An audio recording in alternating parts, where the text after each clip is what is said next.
Melania to the White House. They are back. Donald Trump to kick into action mode after the swearing in. Reports say Trump directed a call with Putin on ending the Ukraine conflict within the first few days after taking oath. Putin says he's open to talks. Meanwhile, in India, Saif Ali Khan's attacker grilled in custody. Crime scene to be recreated at Saif's residence. Saif's discharge delayed as doctors keep the actor under observation. Abhaya rape accused sentenced to life imprisonment until death in the RG car rape and murder case. Family denies 17 lakh rupees compensation. Mamta government to move High Court and seek capital punishment. A soldier killed in action during an anti-terror operation in Jammu and Kashmir's Sopore. Area cordoned off. Search operations continue for terrorists still in hiding.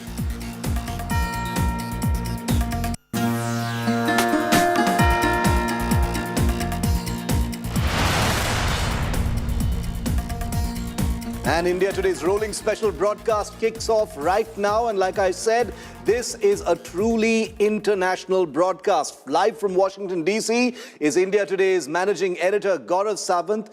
From Davos in Switzerland is Rahul Kaval. Geeta Mohan, our foreign affairs editor, is also with us. But these live pictures are where the action is at. Melania Trump and Jill Trump getting into that black limousine to make their way to the venue for the swearing-in inaugural ceremony that takes place in just a few moments from now. Secret Service officers waiting as the car now departs. President-elect Donald Trump and outgoing President of the United States, Joe Biden, will follow them in just a moment. These are live images coming to you from the White House in Washington, D.C. Trump 2.0 begins. Jill Biden and Melania Trump have just departed from the White House towards the venue for the inauguration. President-elect Trump and Joe Biden will be leaving next. Their cars just appeared. They will be emerging now. She's lived there. Very symbolic, very important images that you're seeing right now. And remember, both the outgoing administration as well as the incoming have already made their last and first decisions. The last in the form of a series of pardons, which we will be talking about very, very shortly. It's already lit up social media and the internet and caused a huge amount of controversy. And the incoming confirmations and decisions by the Trump Sarkar 2.0 have lit up their own support base in the United States and beyond. Gaurav Sawant is our man on the ground in Washington, D.C., bringing us all the live coverage, the voices and the color ahead of this inaugural ceremony. Gaurav, Melania and Jill Biden have just left from the White House towards the venue. It's a cold, cold day, I know, in the United States there. President-elect Trump, outgoing President Joe Biden will be departing shortly.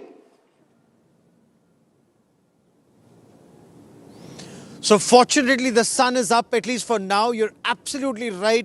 Frosty here, very, very cold. But the reception that Joe Biden, in a way is giving Donald Trump is to keep that tradition alive. He is accompanying Donald Trump to the Capitol, offered them a cup of tea at the White House. Both Joe Biden and the First Lady Jill Biden invited Donald Trump and Melania Trump.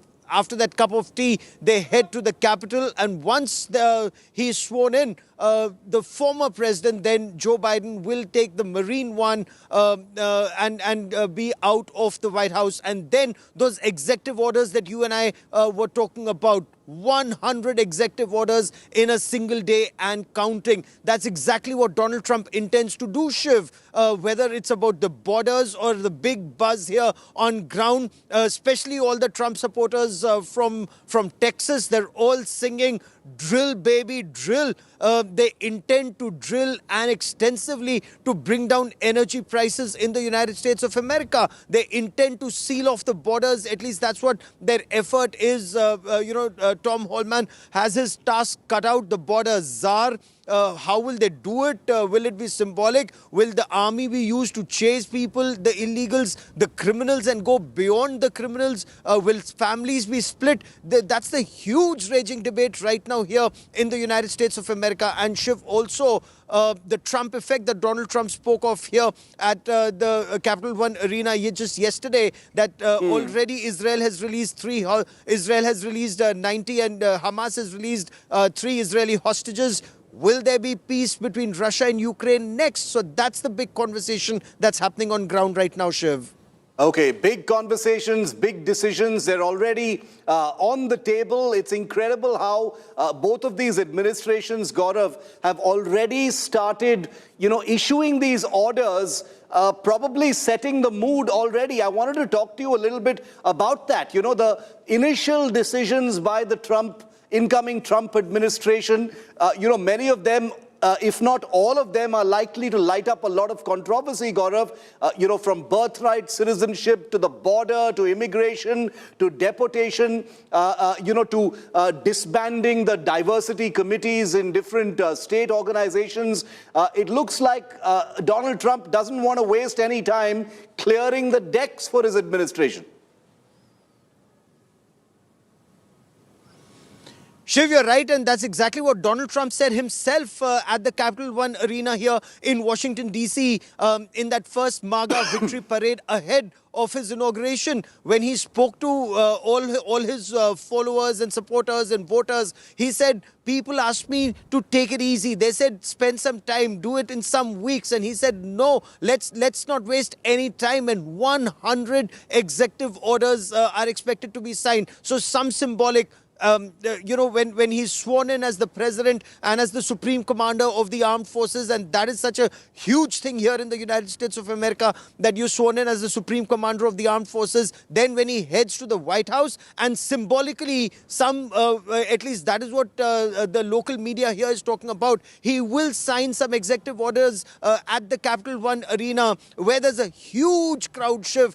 It's -8 degrees as you and I speak here. The sun, it comes and goes. It was snowing a short while back, and yet that hasn't deterred thousands and thousands of Trump supporters, all wearing that Make America Great Again T-shirts and sweatshirts and caps and berets as they head into the Capital One Arena. And their only aim is to hear him talk about how he will deal with the illegal immigrants in the United States of America. What's the policy at the borders? Drugs is one thing that this country is grappling with. You talk to the common person on the street, men, women, they're really saying that our future generations are being destroyed. So that is the border issue, the illegal immigration issue is a hot button ticket that Trump will be dealing with right from the word go.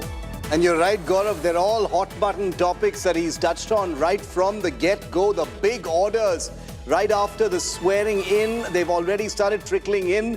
One of the first executive orders Trump plans to sign today as president, just a few hours from now, will be aimed at establishing the Department of Government Efficiency, declaring a border emergency at the Mexico border, that's the southern border of the United States, to end asylum and to close the border to immigrants entering illegally. Live images of the outgoing and incoming President of the United States entering the beast before they make their way to the Capital One venue for the swearing-in ceremony.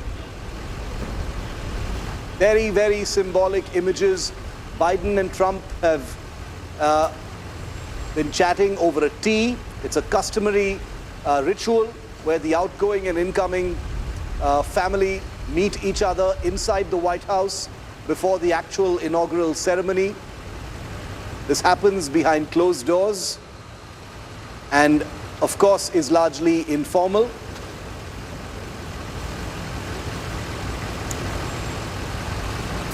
That's the beast now pulling out from the White House driveway and will be making its way straight to the venue. Melania and Donald Trump also attended a church service before today's inaugural that takes place in just a moment from now. These are live images coming in from Washington, D.C. That's the Capitol building in the distance there on Washington Avenue.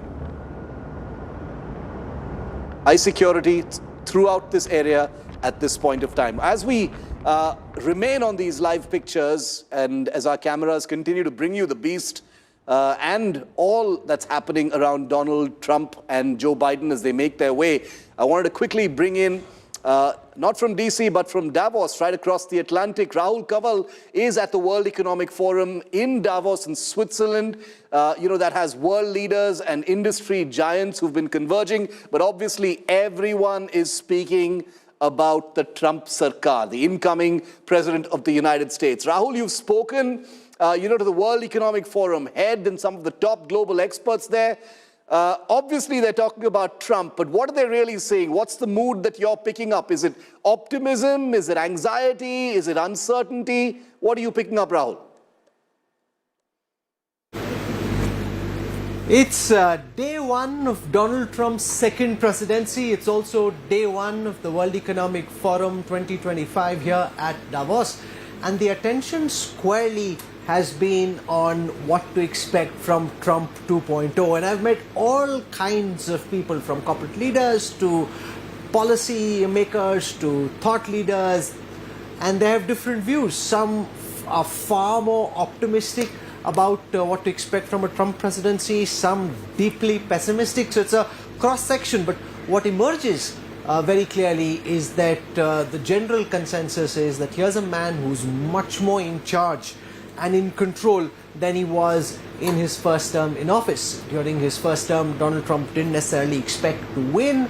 His team wasn't his own. There were lots of Republican old guard. This time, all his appointments have been of people who've been Trump loyalists, who are seeped in his ideology, in the MAGA worldview, and therefore are far more closely aligned to the Trump agenda than his first team was. This also means that he will have the ability to walk the talk on some of the political rhetoric we've seen on the campaign, and the big focus, frankly, has been on immigration and on tariffs here in Davos.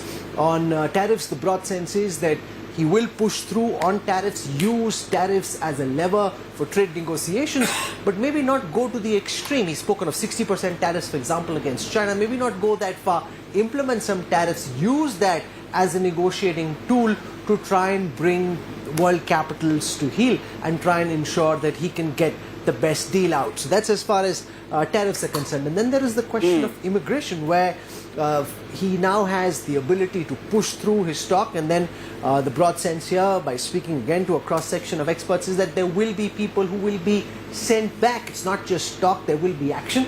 It may not be in the dozens of millions that Donald Trump has threatened. It might be lesser, but it will be bloody, it will be bruising for those who are pushed back. That again has consequences also for countries like India, and particularly Mexico and Canada and several others, where Donald Trump has threatened to send people back and also take action against those countries who refuse to take their people back. The broad sense here amongst top CEOs and thought leaders is that the world will have to learn how to cut a deal with Donald Trump. Here's a man who likes to make deals, and therefore, they've also seen over the first time when he was president for 4 years, how to walk that Donald Trump tightrope walk, to ensure that he goes away thinking that he's won, and yet to be able to reduce your losses to the minimum. So basically, WEF and the rest of the world getting ready to navigate the post-Trump, the Trump era, which is beckoning us at this moment. I want to bring Geeta Mohan also into our coverage. Geeta is our foreign affairs editor, and she was in the United States just weeks ago when Donald Trump won. Election night was what Geeta brought to us live from the United States. How time flies, Geeta. It's already inaugural day. Donald Trump's going to be entering the White House. I mean, he was in the White House just now, but he's going to be entering as president very, very shortly. What did you make of those that sudden flurry of executive orders that he's issued? What stood out for you? Most of it on expected lines, all of it controversial, all of it headline making. Well, absolutely. He is going to make not just headlines, but also turn the way geopolitics how geopolitics plays out in the next coming years, and how he would deal with the neighboring countries, whether it's Canada, Mexico, but more importantly for us, Shiv, for people sitting here in India, it is the executive orders on deportations and immigration that should be of concern, although there is a huge difference that people should be looking at when it comes to illegal immigrants and the H-1B visa policy, where many in America, and you've been into bitter fights with those who don't understand the difference. There are Americans who don't understand the difference between his policies and what he's going to do with illegal immigrants vis-a-vis what his camp, the Trump camp, is really going to do with regards to H-1B visa policy. So that's one area where India should be really looking and focusing on how many Indians are going to come back and how that could impact India-US ties. Okay, I wanted to just introduce onto our coverage because we're joined by a terrific lineup of speakers and opinion makers as we track those live pictures on your screen, and our cameras won't be shifting for a moment, so you will catch every single moment of what happens from now till the inauguration and beyond. Welcoming onto our coverage from Washington today, Catherine Bada is a former senior diplomat. Meera Shankar is our former ambassador to the United States. Joining us live from Maryland in the US is Sajid Tarar. He's a Republican leader. From St. Paul in the United States, Professor Andrew Latham. He's a professor at Macalester College. From New York in the United States is Professor Julie Novkov, is professor in Albany University. Thanks to all of you for joining me on our coverage. We're also, like I said, joined by Rahul Kanwal and Gaurav Sawant. Rahul is in Davos and Gaurav is in Washington, D.C., and he'll be our man on the ground getting us that. So let's get some opening comments from all of our panelists as we track the beast as it makes its way towards the inauguration venue. Catherine Bada, apologize if I've pronounced your name wrong, but if you can hear me, your first opening comments. You've just seen the first executive orders from the incoming Trump administration. Did anything stand out for you, or was it all on expected lines? Your opening thoughts, ma'am.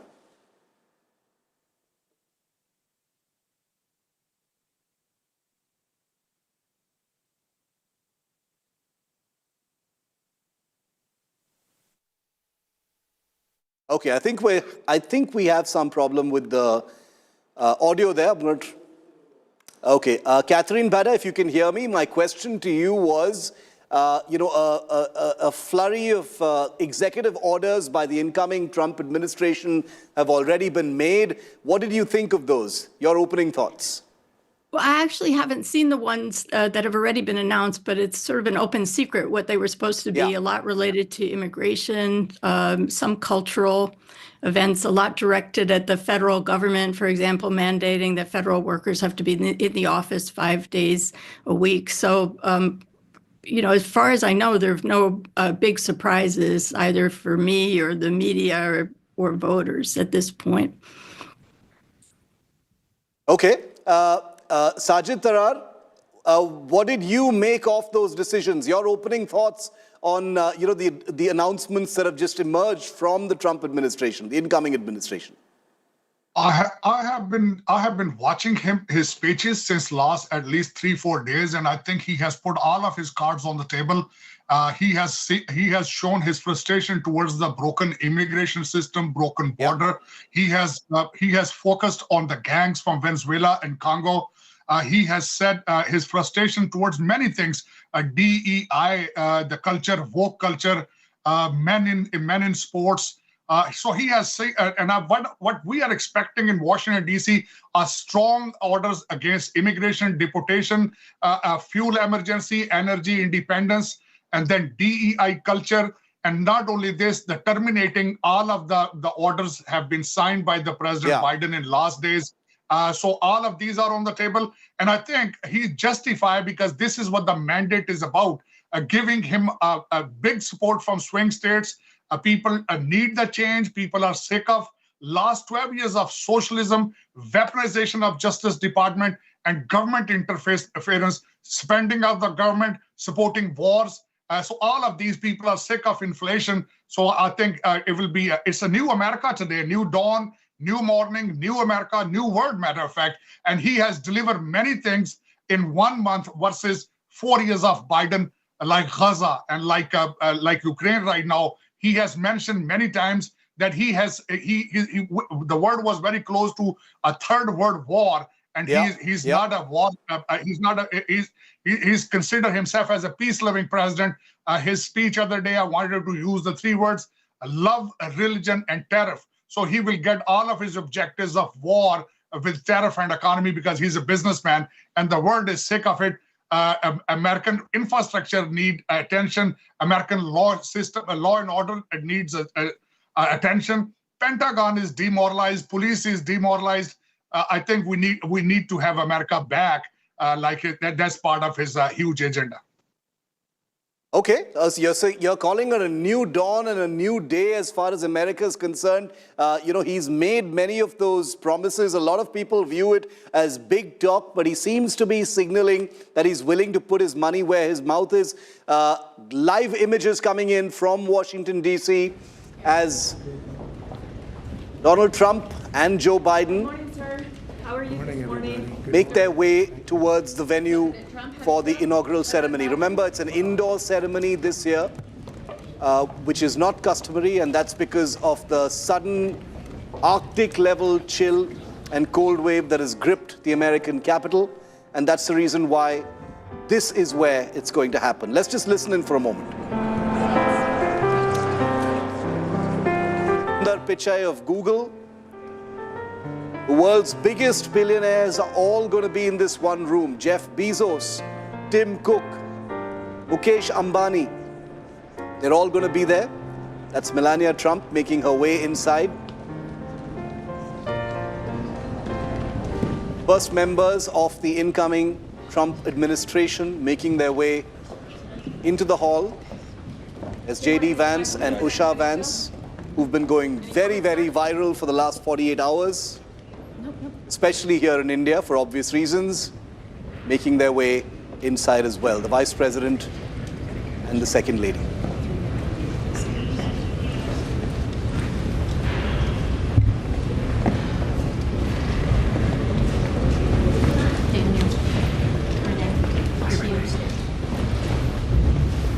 Okay, as we look at these images, let's get a word in from Ambassador Meera Shankar, our former Indian ambassador to the United States. Thank you, Ambassador Shankar, for being with us on this important rolling broadcast as we bring our viewers live coverage of the incoming Trump administration. Your thoughts, ma'am, on the first noises being made by the Trump administration, mostly on expected lines, touching upon, the border, immigration and things like that. Your opening thoughts as we stay live with these images, ma'am.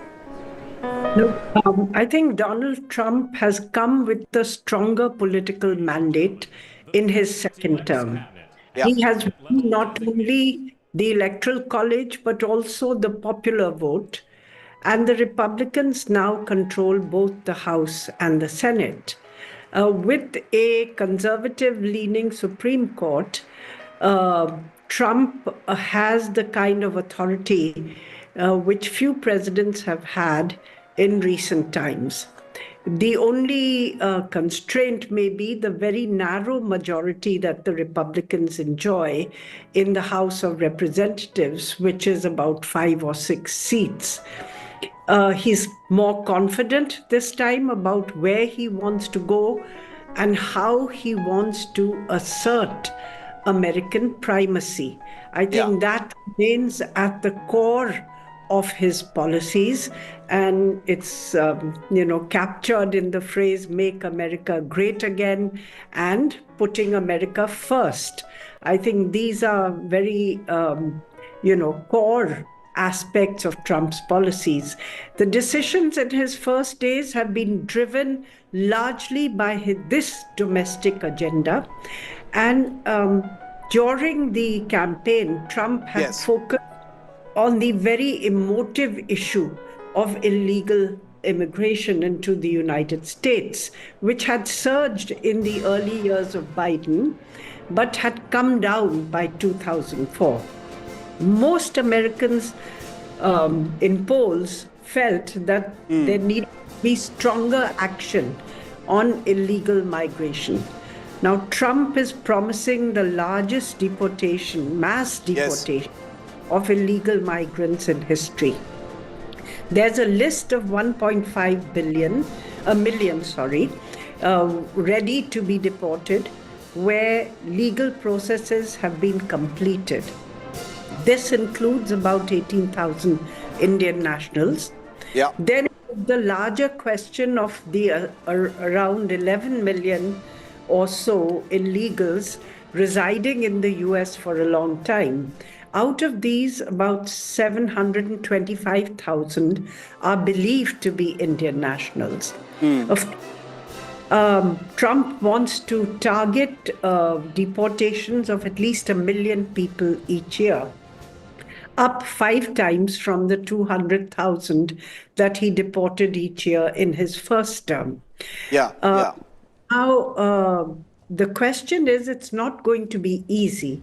He will take action. He has already, in his pipeline, an order on declaring a border emergency, strengthening border security, and of course, I think he will order some deportations of illegal migrants immediately.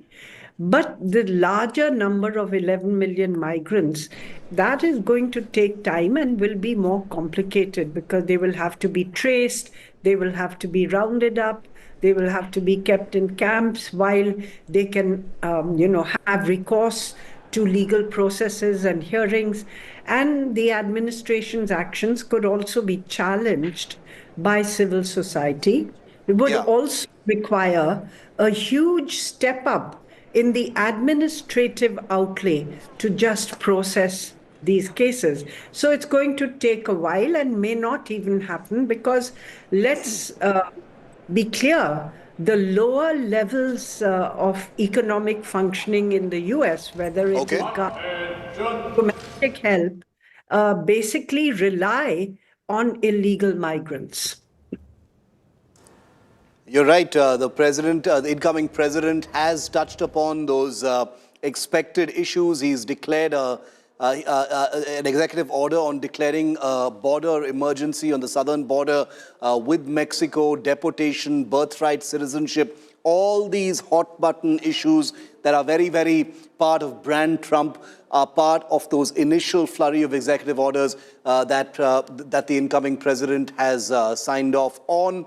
Another interesting media report coming in is that Donald Trump has already ordered his team to organize a phone call with the Russian president within days of him taking over and entering the White House. Because remember that Trump has been shouting about ending the Ukraine war. He says he's a man about deals, not war, and that he wants to end the Ukraine war. Vladimir Putin has said he's ready for a conversation of any kind with Donald Trump. They share a very good relationship as well. But these images are incredible, these live images. Our panel continues to stay with us. Mark Zuckerberg on one end of your screen, Elon Musk on the other, Google CEO Sundar Pichai also visible there.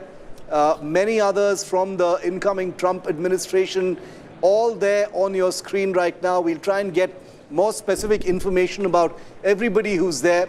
But this is truly a power crowd, a true power crowd inside the Capitol Rotunda for the inauguration that's taking place. Everybody lining up to shake Elon Musk's hand as well because of the outsized role and sort of function that he has in the incoming Trump administration. Elon Musk has been saying so much, opinionating so much, doing so much. So it's not surprising at all. And I'll bring Geeta in for a word on this. Geeta, I'm scarcely surprised to see Elon Musk sort of, towering over everyone. He's practically shining a little bit more than Donald Trump today.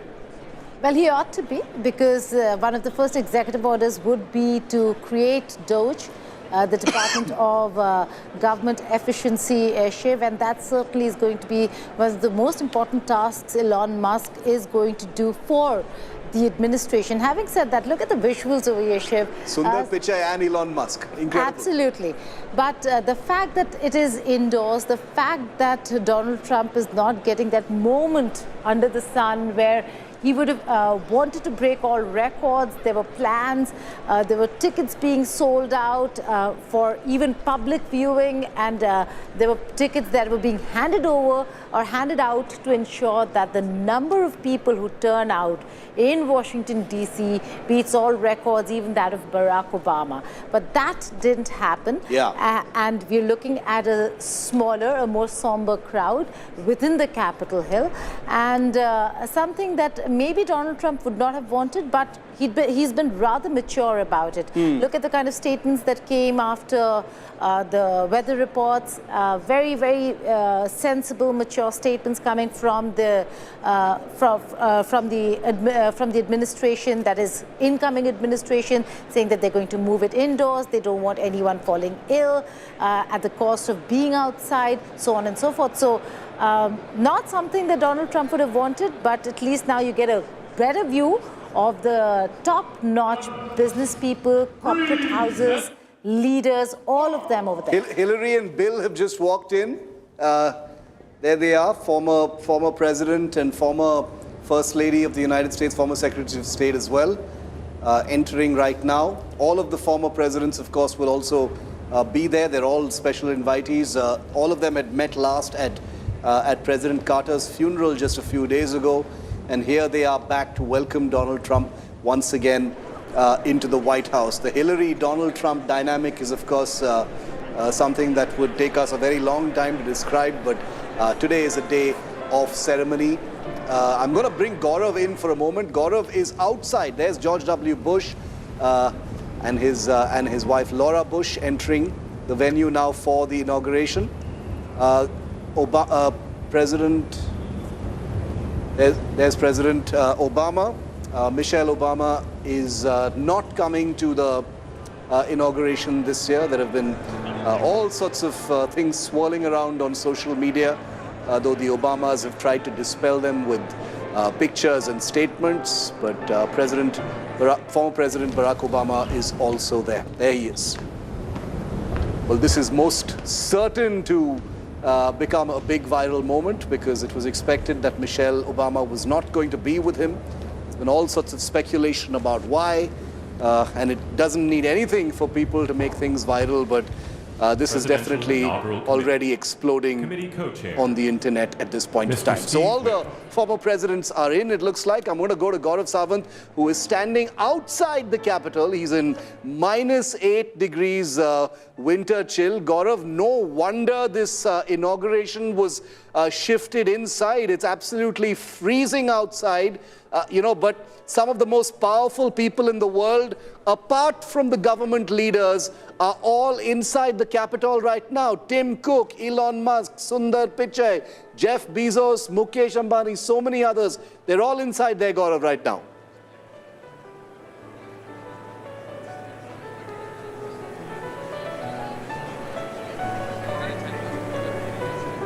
As far as, Mr. Ambani being there, there has been a lot of conversation about India-America relationship in the times ahead to focus on joint industrial manufacturing of goods. India is big on service. Okay, Gaurav, there's a problem with your microphone, so we'll come back to you in just a moment. But I'm going to stay live with these pictures. I'm going to request all of our guests to continue to stay with us, because our priority right now is these pictures to show our viewers what's happening inside the Capitol right now. Dr. S. Jaishankar, the External Affairs Minister, is also there. The incoming Secretary of State is there on your screen, Marco Rubio.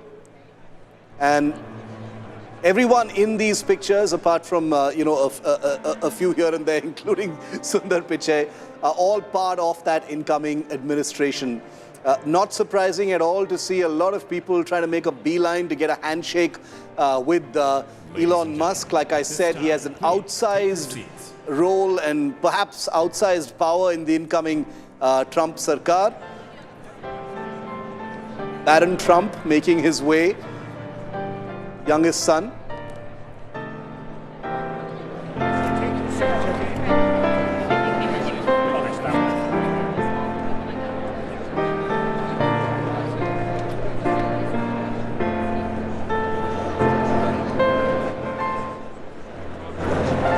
As we look at these pictures of Jill Biden and Melania Trump, Geeta, this is something that, half the journalism that's happening right now ahead of the inauguration has been on, what everybody's wearing, which is incredible. It's also been very illuminating, but there's an entire industry, and I'm sure you encountered it when you were in the United States, about what the First Lady, what the outgoing First Lady, and what the others are all wearing, because there's actually millions of dollars riding on this. Well, absolutely, Shiv. The fact that Melania Trump is not just known to be fashionable, but also making statements through what she wears. She's done that since 2017, and she continues to do that. So there was a lot of speculation. It's not just Melania, even Ivanka Trump, what she wears and what she would be wearing is something that has always made news. In this case, what we're given to understand is that she did choose for the Carter funeral, she chose an Italian designer, but they were saying that she's going to go all American for the inauguration. I'm yet to get details on what Melania Trump is wearing for the inauguration, but again, a statement that she would be making would be through the fact that she'd be wearing American designers rather than foreigners. A message that certainly is something that that comes across with what the Trump administration and what Donald Trump has been talking about when it comes to Make in America, Wear America, Go Local, so on and so forth. So significant over here, again, the family, what they wear, whether it's Ivanka or Tiffany Trump, who always mostly color coordinate in most of the important events. Again, we are yet to get details of what they've been wearing, and we should be getting them sooner than later, but these are important little aspects that will have to be factored in terms of what Melania Trump and what Ivanka and Tiffany Trump are really going to wear. Although all of them looking quite elegant, and the First Lady, the outgoing First Lady and the incoming First Lady, there you see, that's Ivanka Trump with the three kids. Jared Kushner, Ivanka Trump, and the three kids, all very somberly dressed. We've seen them spectacularly dressed last evening for the dinner, and a very beautiful gown in the morning and a coat when she went with her father for the to attend or to pay her respects at the tomb of the unknown soldier. This time around, she's in black. So again, a statement there. Very serious, mature, somber-looking outfit. But again, we'll have to wait and see what the details when it comes to who the fashion designers or who they're really wearing are.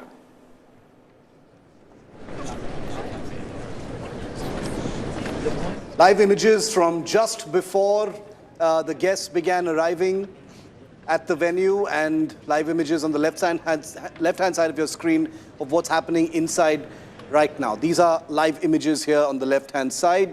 The inauguration should be taking place in just about 40 minutes from now. Guests are still arriving there, and once they're in, the ritual of the inauguration will begin. There are special invitees from different parts of the world. The only European leader attending the inauguration is the Italian Prime Minister. She is also there.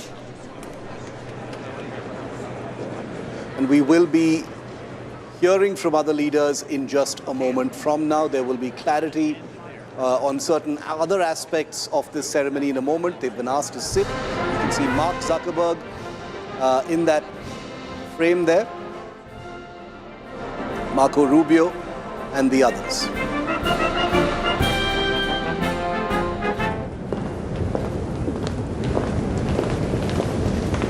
Donald Trump Jr., Ivanka,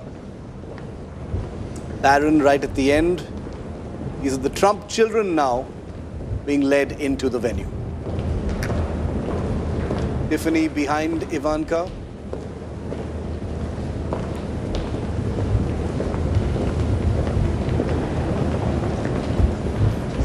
Eric.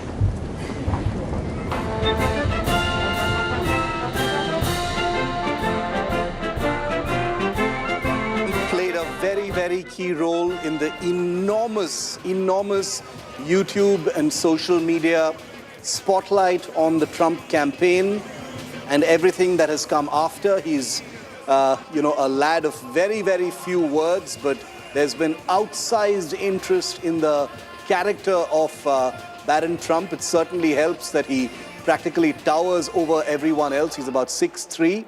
He's the youngest son of Donald Trump and Melania Trump. Joe Rogan, probably the world's most famous YouTuber and podcaster, is there. His conversations with Donald Trump have passed into legend. I'm pretty sure Tucker Carlson is going to be there somewhere.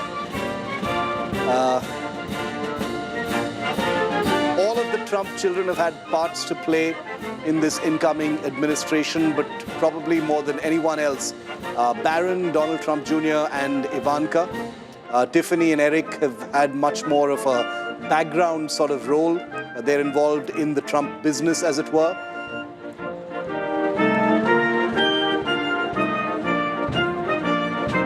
So it's a very, very different kind of inauguration today because it's happening inside thanks to the weather. The world's biggest, most influential industrialists and businessmen all inside the Capitol right now to welcome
son-in-law Jared Kushner, who's a big real estate magnate in New York City, shaking hands there with Jeff Bezos, Sundar Pichai, Mark Zuckerberg. This is a real power quadrant right here in the Capitol. Jared Kushner is a recluse. He doesn't appear in the media very much, doesn't give interviews, has played much more of a strong background role, but clearly someone who knows all the big movers and shakers very well, from the familiar handshakes you just saw him enjoying with Sundar Pichai and Jeff Bezos and others. As the son-in-law of the incoming President of the United States, he has much more power than he already did as a hugely successful dynast and businessman in the United States. Elon Musk, right there in the middle of that. That was President Barack Obama arriving notably alone for reasons that have not been disclosed, but have led to a huge amount of speculation online, especially from his detractors. Pride of place inside the Capitol Rotunda for the big ceremony that's all set to begin. Let's just get some sound in from the inside as we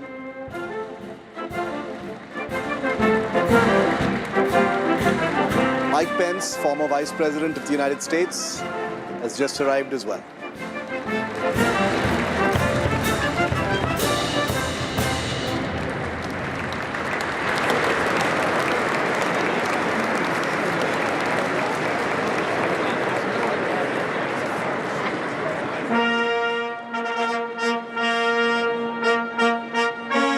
Mark Zuckerberg's wife, Eva Chen, also visible in those pictures. Jeff Bezos' girlfriend, Lauren Sanchez. Ladies and gentlemen, the wives and girlfriends of the biggest tycoons all there inside the house as well. accompanied by the Honorable Hillary Rodham Clinton.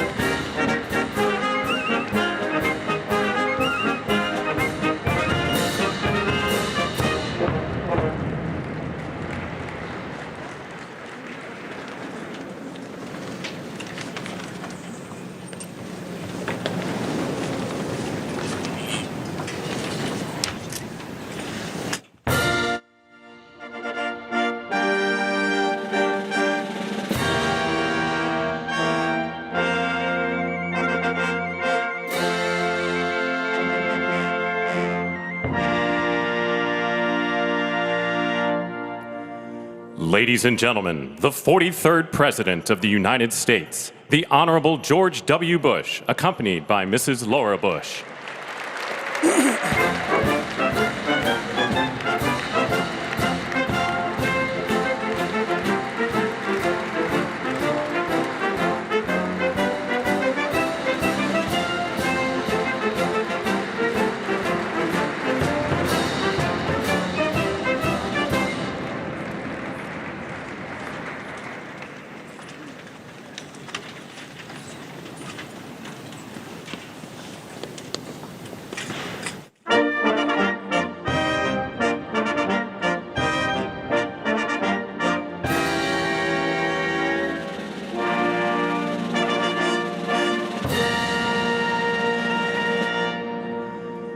Ladies and gentlemen, the 44th President of the United States, the Honorable Barack H. Obama.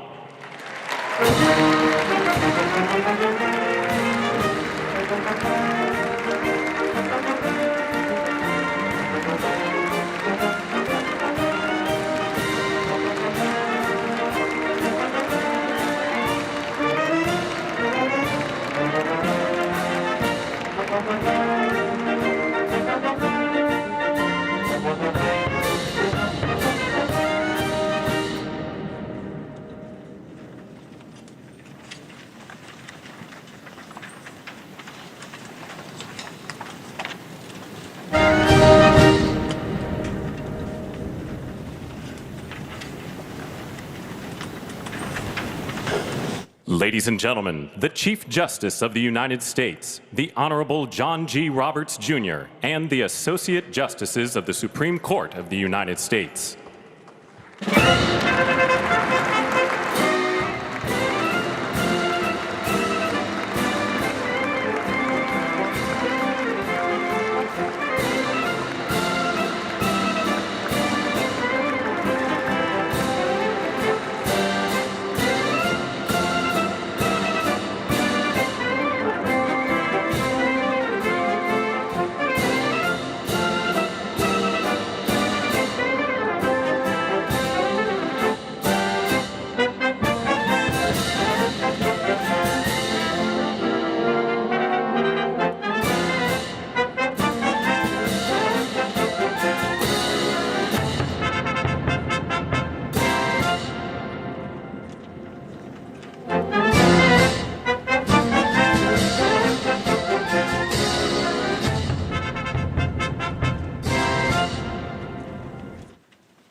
Proceedings will be beginning in just a minute from now. A moment's silence inside the Capitol before the swearing-in ceremony officially begins. This is a historic room under the rotunda of the Capitol Hill.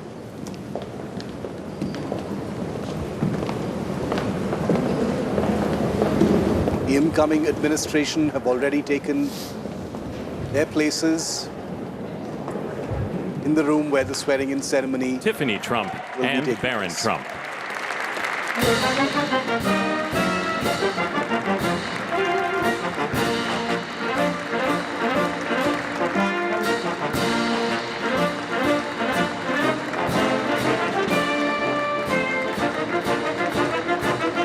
Who is said to be behind the famous Joe Rogan interview that happened between him and Donald Trump, is also there. He's very shy, doesn't appear in the media at all, doesn't give interviews for sure. He's the youngest of the Trump children, but already has an absolutely outsized role and has been given credit for the huge social media outreach that has been possible under the new campaign that brings Donald Trump to the presidency once again.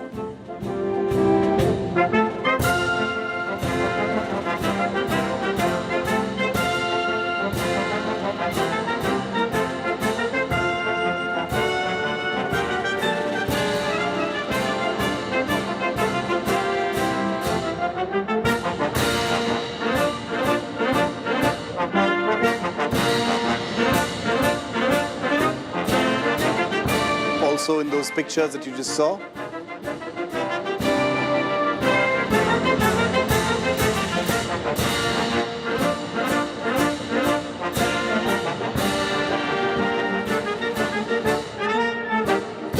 Ivanka Trump and Jared Kushner, who had decided to be part of the administration the last time, has decided to stay out of the administration this time.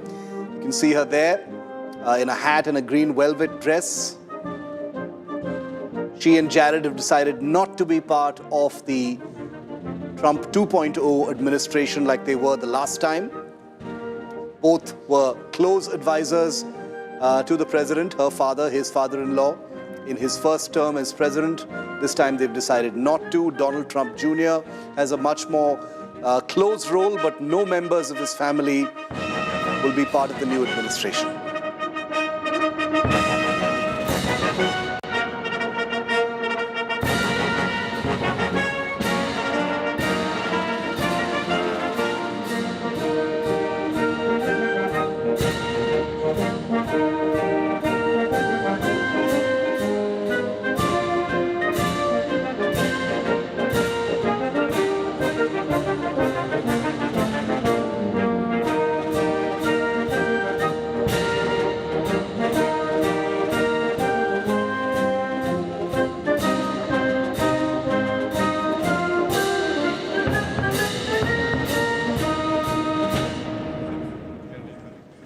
Ladies and gentlemen, escorting Dr. Biden and Mr. Emhoff, the Republican Staff Director of the Joint Congressional Committee on Inaugural Ceremonies, Ms. Emily Leviner, the Senate Secretary for the Minority, the Honorable Gary Myrick, the House of Representatives Chief Administrative Officer, the Honorable Catherine Spindor, and Mr. Bruce Fisher.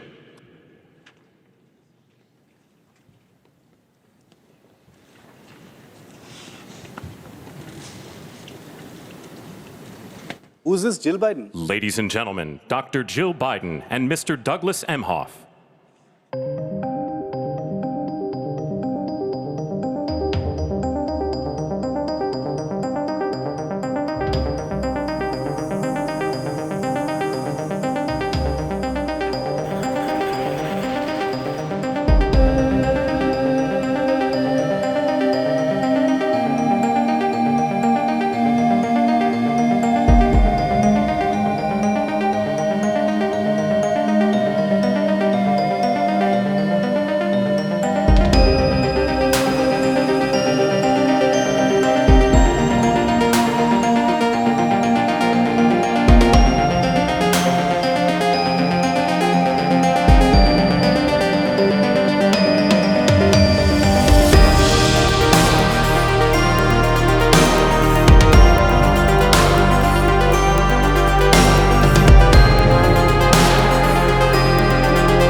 seen as incredibly unpredictable if his first administration was anything to go by. But what's the new one going to be like? We're going to have to wait and see. He enters a very, very different world, a world which has 2 wars going on at this point of time. He's already promised to end them very, very soon. And they will be here very soon to take oath.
The arrival of Joe Biden.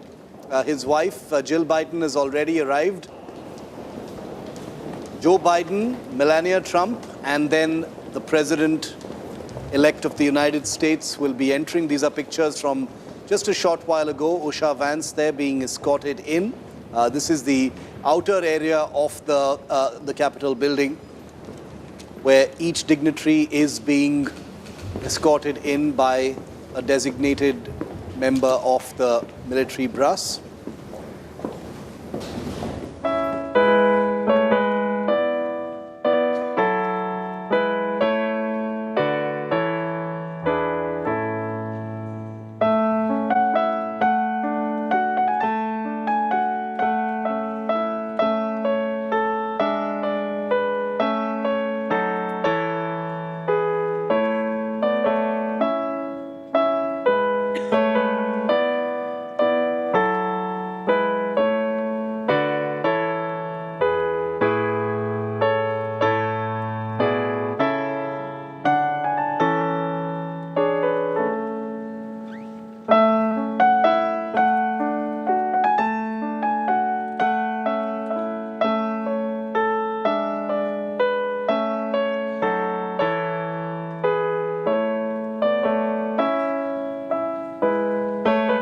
ladies and gentlemen, performing "O America," please welcome the Armed Forces Chorus and America's tenor, Christopher D. Macchio.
Vice President of the United States. They had a troubled last few months of their administration. From your mountains grand and over this land, you are beautiful to me. Oh, America, you're calling.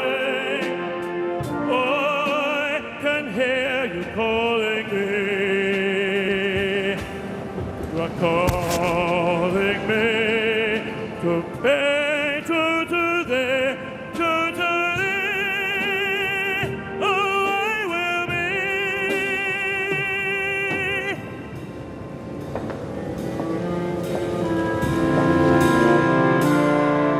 And we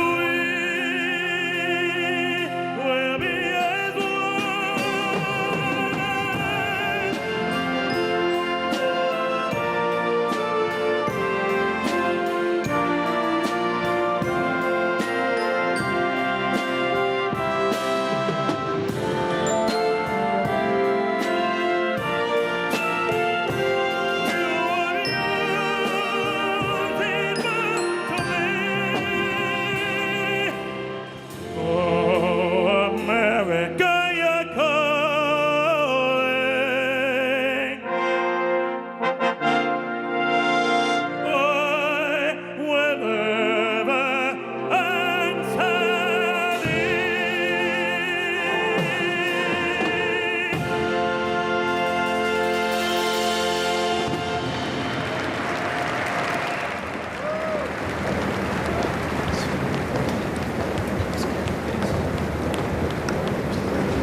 The Honorable Jackie Barber, the Clerk of the House of Representatives, the Honorable Kevin F. McCumber, Mr. John Bessler, Mrs. Kelly Johnson, Mrs. Iris Weinschall Schumer, and Mrs. Jennifer Scalise.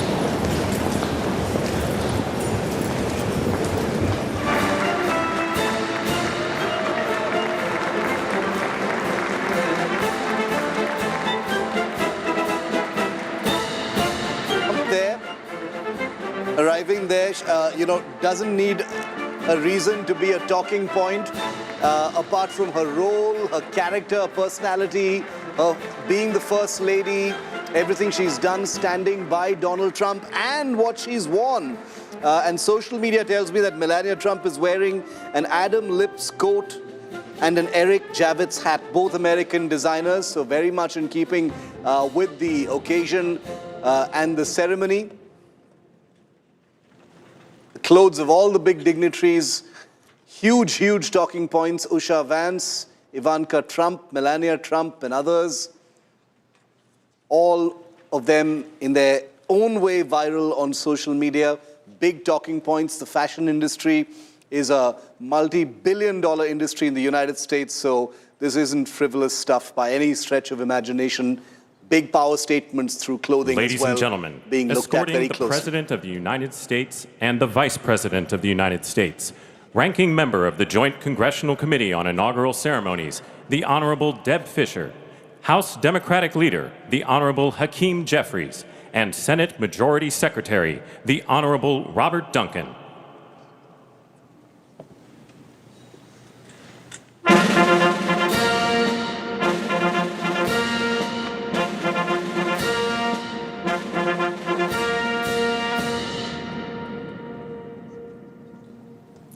Ladies and gentlemen, the President of the United States, the Honorable Joseph R. Biden Jr., and Vice President of the United States, the Honorable Kamala Devi Harris.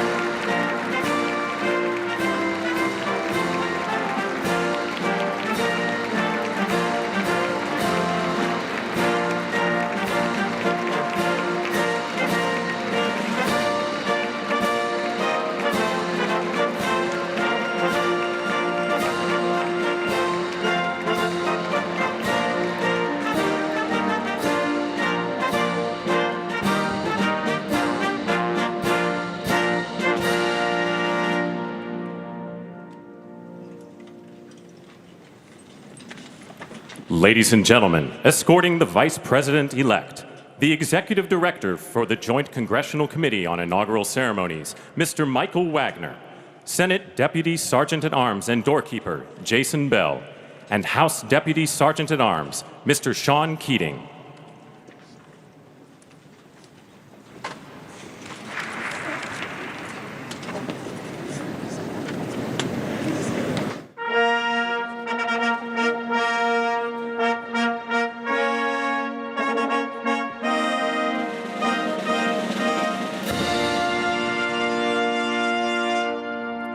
Ladies and gentlemen, the Vice President-elect of the United States, the Honorable JD Vance.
Ladies and gentlemen, escorting the President-elect, the Staff Director for the Joint Congressional Committee on Inaugural Ceremonies, Elizabeth Farah, House Sergeant-at-Arms, the Honorable William P. McFarland, Senate Sergeant-at-Arms and Doorkeeper, the Honorable Jennifer A. Hemingway, Senate Majority Leader, the Honorable John Thune, and the Joint Congressional Committee on Inaugural Ceremonies, House Democratic Leader, the Honorable Hakeem Jeffries, House Majority Leader, the Honorable Steve Scalise, Speaker of the House of Representatives, the Honorable Mike Johnson, Senate Democratic Leader, the Honorable Charles E. Schumer, Ranking Member of the Joint Congressional Committee on Inaugural Ceremonies, the Honorable Deb Fischer, and Chairwoman of the Joint Congressional Committee on Inaugural Ceremonies, the Honorable Amy Klobuchar.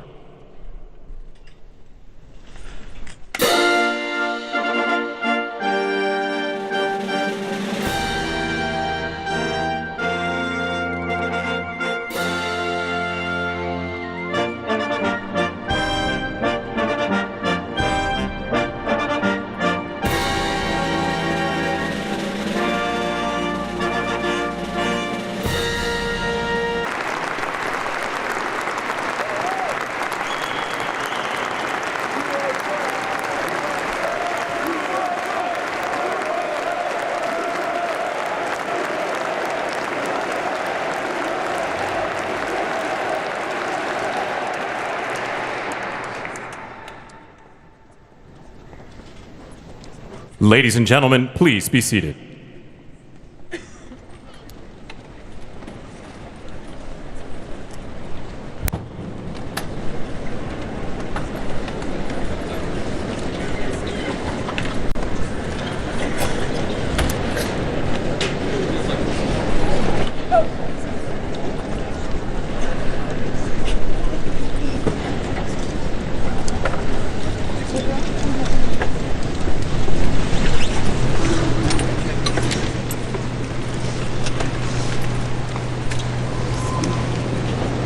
Please welcome the Chairwoman of the Joint Congressional Committee on Inaugural Ceremonies, the Honorable Amy Klobuchar.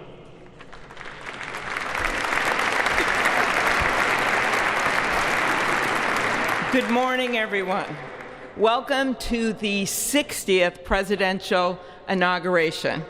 Today, President-elect Trump and Vice President-elect Vance will take their oaths of office, and we will witness the peaceful transfer of power at the heart of our democracy.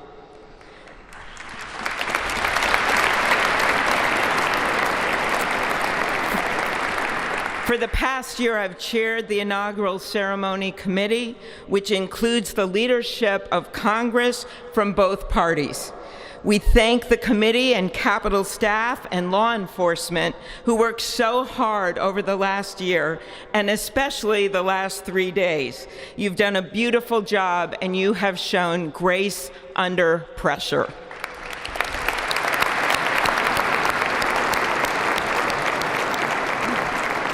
Our theme this year is our enduring democracy.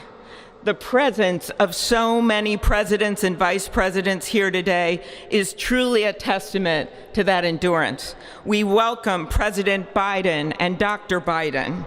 We welcome Vice President Harris and Doug Emhoff, President Obama, President Clinton and Secretary Clinton, President Bush and Laura Bush, Vice President Pence, Vice President Quayle and Marilyn Quayle. The justices of the United States Supreme Court are with us, all 9 of them I counted, and of course the Trump and Vance families. This ceremony marks what will soon be 250 years of our democracy. It is the moment when leaders elevated by the will of the people promise to be faithful to our Constitution, to cherish and defend it. It is the moment when they become, as we all should be, the guardians of our country. Through war and peace, through adversity and prosperity, we hold this inauguration every 4 years, and today it falls on Martin Luther King Day, a further reminder that we must strive to uphold the values enshrined in our Constitution, the freedoms, the liberties, and, as is inscribed on the entrance of the United States Supreme Court, equal justice under law.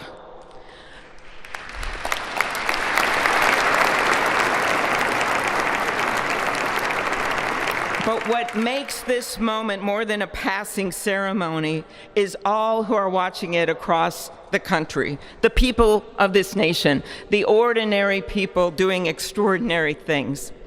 President Kennedy, who at one point worked as a senator in this building and would often walk through this very rotunda, once said, "In a democracy, every citizen, regardless of interest in politics, holds office. Every one of us is in a position of responsibility." With that responsibility of citizenship comes an obligation not to seek out malice, as President Lincoln once reminded us, but to view others with a generosity of spirit despite our differences. With that responsibility of leadership comes an obligation to stand our ground when we must and find common ground when we can. With everything swirling around us, the hot mess of division, it is on all of us, to quote an incredible songwriter who just happened to be born in my state, to ensure that our nation's democracy is our shelter from the storm. There's a reason this ceremony takes place at the Capitol.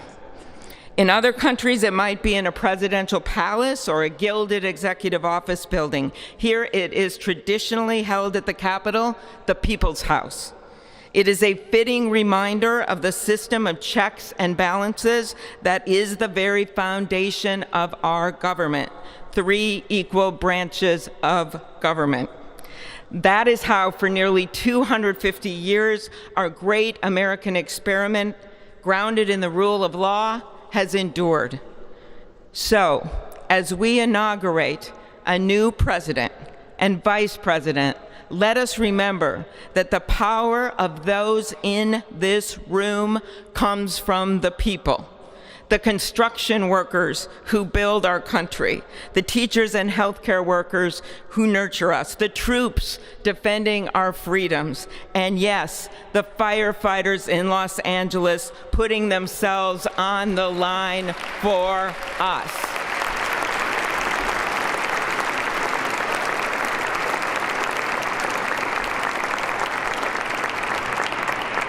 Our democracy's strength and grit must match theirs.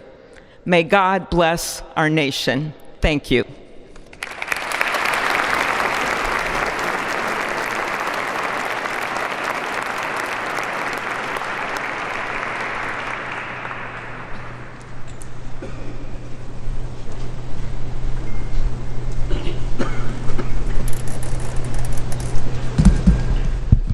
Good afternoon. Endurance through the years is the ultimate test. To persevere through time is the truest measure of an idea, an institution, and a nation. Our founders wrote the Constitution so that America could withstand all the twists and turns of time. They wrote it to guide us and to preserve forever our right of life, liberty, and the pursuit of happiness. That's the beauty. That is the importance of democracy. It allows the endurance, the permanence of a nation through change. It allows nations like our United States both to avoid the obstacles and to seize the opportunities God has placed before us, all while staying true to our founding principles. Today is our country's 60th inauguration ceremony. Like all the others before it, it is a celebration of our right to set our uniquely American course. The past several years have been trying at times for many, many Americans, and also for the nations of the free world that we humbly strive to lead. In November, Americans chose again to steer this nation towards greatness, the secure, safe, and prosperous future that our founders envisioned for all of us. And today, of a free people to make their own choice so that their nation might endure. And now, allow me to welcome Archbishop Timothy Dolan and Reverend Franklin Graham, who will deliver our invocation. Please rise.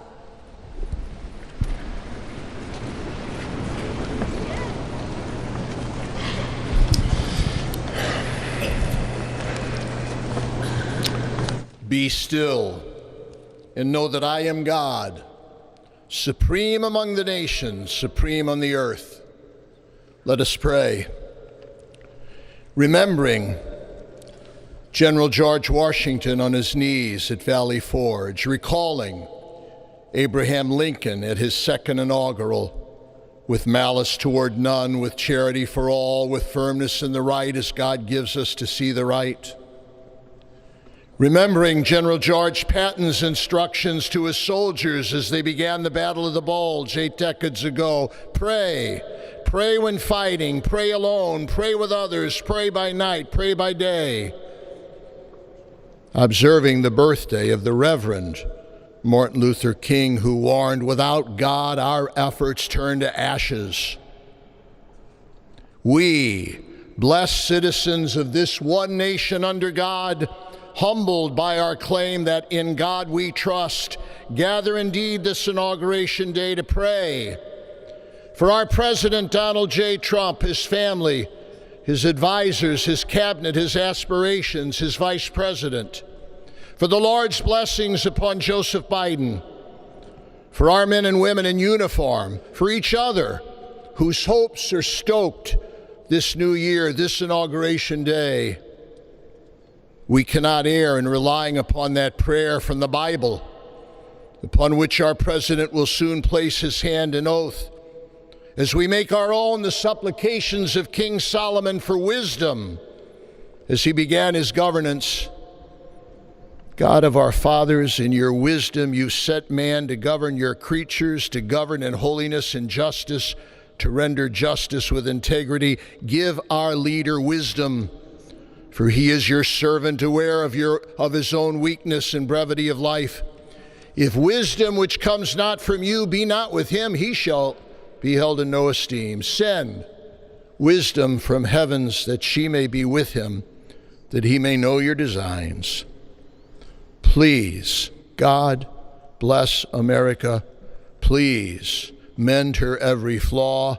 You are the God in whom we trust, who lives and reigns forever and ever. Amen.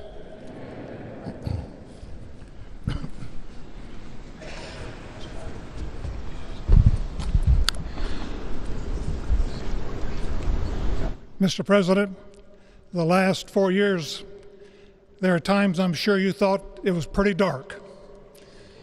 But look what God has done. We praise him and give him glory.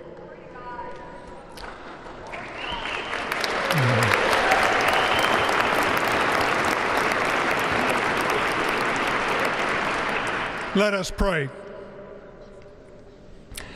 Our Father and our God, thou hast said, blessed is the nation whose God is the Lord. As the prophet Daniel prayed, blessed be the name of God forever and ever. For wisdom and might are his. He changes the times and the seasons. He removes kings. He raises up kings. He gives wisdom to the wise and knowledge to those who have understanding. Our Father, today, as President Donald J. Trump takes the oath of office once again, we come to say thank you, O Lord our God. Father, when Donald Trump's enemies thought he was down and out, you and you alone saved his life and raised him up with strength and power by your mighty hand. We pray for President Trump that you'll watch over, protect, guide, direct him. Give him your wisdom from your throne on high. We ask that you would bless him and that our nation would be blessed through him. We also ask that you would bless and protect Melania as First Lady. We thank you for the beauty, the warmth, and grace that she shows not only to this nation, but to the whole world.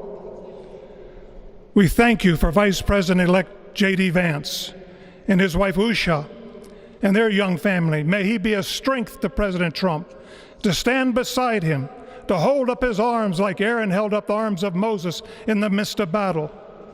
The prophet Samuel reminded the people, it was you that brought them up from the land of Egypt.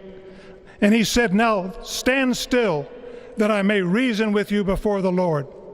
So, Father, we take this moment to stand still, to remember the great things that you have done for this nation. Thank you for the protection, the bounty, the freedoms that we so enjoy. We remember to keep our eyes fixed on you, and may our hearts be inclined to your voice.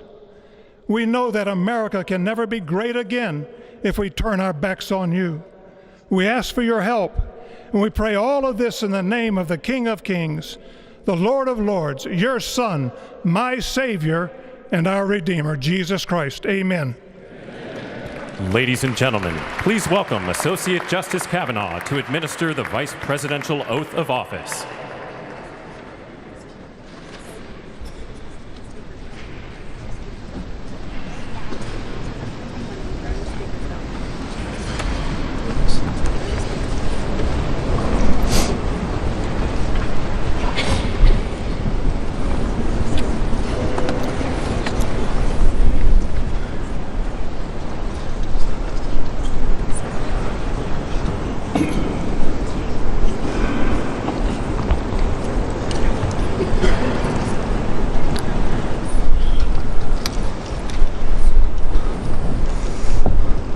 Please raise your right hand and repeat after me.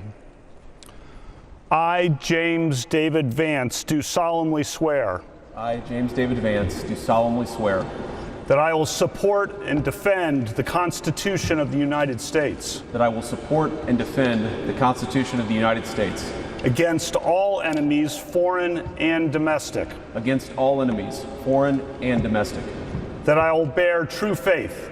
That I will bear true faith and allegiance to the same. And allegiance to the same. That I take this obligation freely. That I take this obligation freely. Without any mental reservation. Without any mental reservation. Or purpose of evasion. Or purpose of evasion. And that I will well and faithfully discharge. And that I will well and faithfully discharge. The duties of the office. The duties of the office. On which I am about to enter. On which I am about to enter. So help me God. So help me God. Congratulations, Mr. Vice President.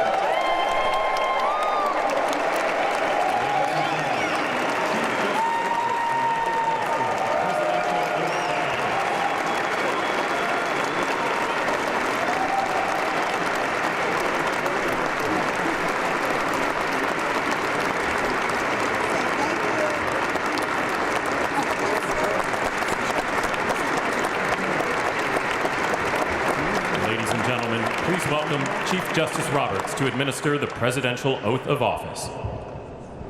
Being President-elect to the 47th President of the United States, Donald J. Trump, and First Lady Melania Trump, images seconds after he was sworn in as the new President of the United States.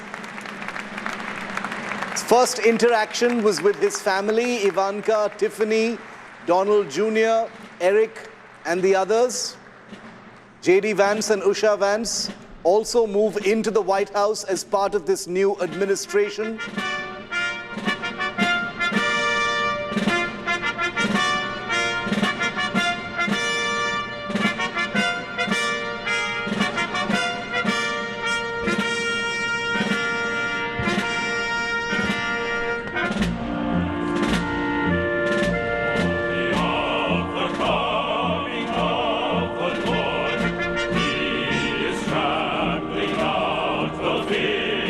Where the great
is my honor and pleasure to introduce to you the 45th and the 47th President of the United States of America, Donald J. Trump.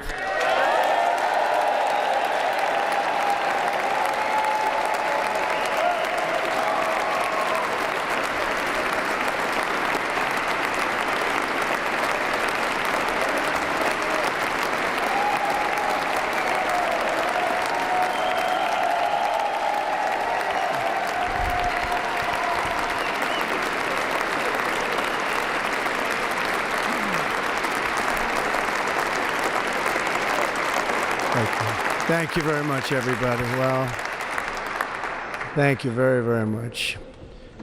Vice President Vance, Speaker Johnson, Senator Thune, Chief Justice Roberts, Justices of the United States Supreme Court, President Clinton, President Bush, President Obama, President Biden, Vice President Harris, and my fellow citizens.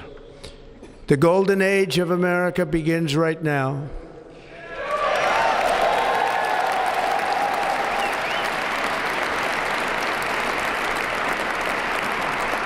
From this day forward, our country will flourish and be respected again all over the world. We will be the envy of every nation, and we will not allow ourselves to be taken advantage of any longer. During every single day of the Trump administration, I will very simply put America first.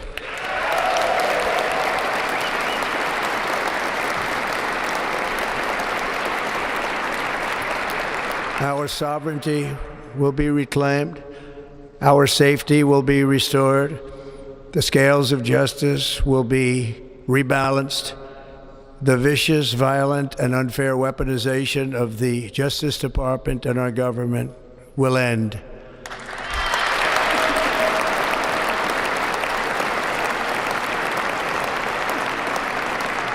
And our top priority will be to create a nation that is proud, prosperous, and free.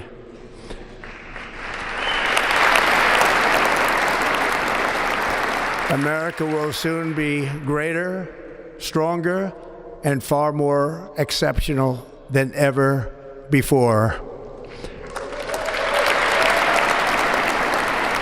I return to the presidency confident and optimistic that we are at the start of a thrilling new era of national success. A tide of change is sweeping the country. Sunlight is pouring over the entire world. And America has the chance to seize this opportunity like never before. But first, we must be honest about the challenges we face. While they are plentiful, they will be annihilated by this great momentum that the world is now witnessing in the United States of America. As we gather today, our government confronts a crisis of trust. For many years, a radical and corrupt establishment has extracted power and wealth from our citizens while the pillars of our society lay broken and seemingly in complete disrepair. We now have a government that cannot manage even a simple crisis at home, while at the same time stumbling into a continuing catalog of catastrophic events abroad. It fails to protect our magnificent, law-abiding American citizens, but provides sanctuary and protection for dangerous criminals, many from prisons and mental institutions that have illegally entered our country from all over the world. We have a government that has given unlimited funding to the defense of foreign borders, but refuses to defend American borders or, more importantly, its own people. Our country can no longer deliver basic services in times of emergency, as recently shown by the wonderful people of North Carolina, been treated so badly.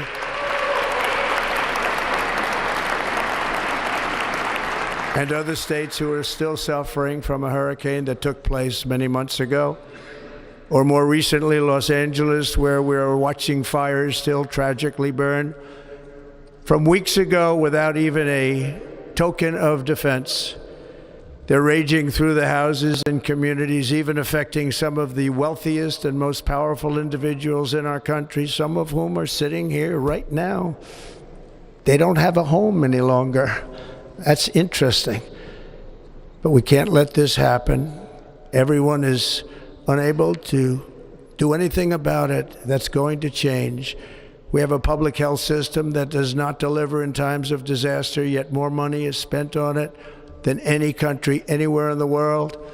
And we have an education system that teaches our children to be ashamed of themselves in many cases, to hate our country despite the love that we try so desperately to provide to them. All of this will change starting today, and it will change very quickly.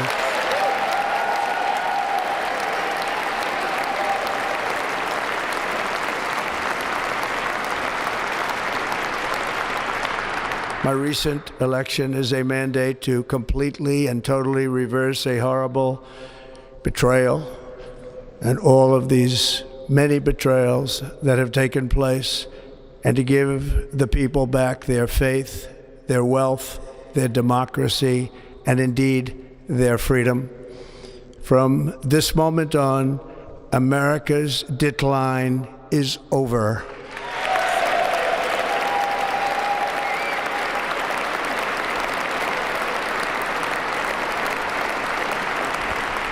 Our liberties and our nation's glorious destiny will no longer be denied, and we will immediately restore the integrity, competency, and loyalty of America's government.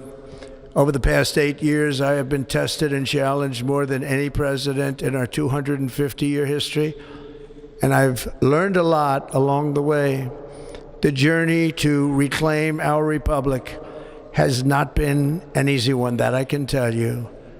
Those who wish to stop our cause have tried to take my freedom and indeed to take my life. Just a few months ago in a beautiful Pennsylvania field, an assassin's bullet ripped through my ear. But I felt then, and believe even more so now, that my life was saved for a reason. I was saved by God to make America great again.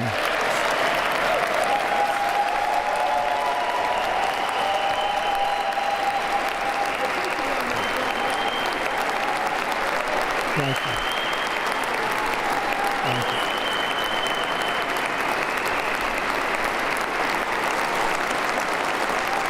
Thank you very much.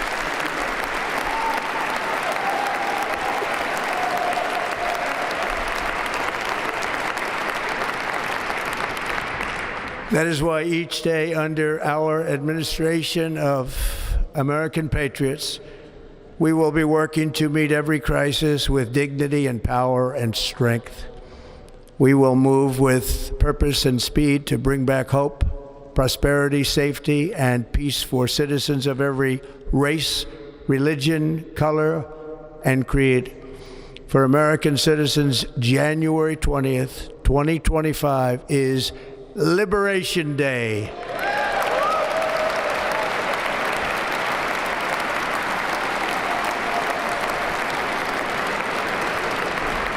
It is my hope that our recent presidential election will be remembered as the greatest and most consequential election in the history of our country.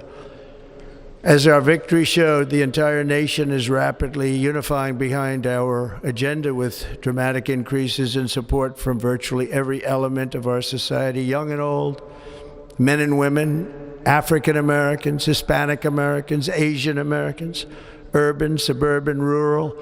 And very importantly, we had a powerful win in all 7 swing states. And the popular vote, we won by millions of people. To the Black and Hispanic communities, I want to thank you for the tremendous outpouring of love and trust that you have shown me with your vote. We set records, and I will not forget it.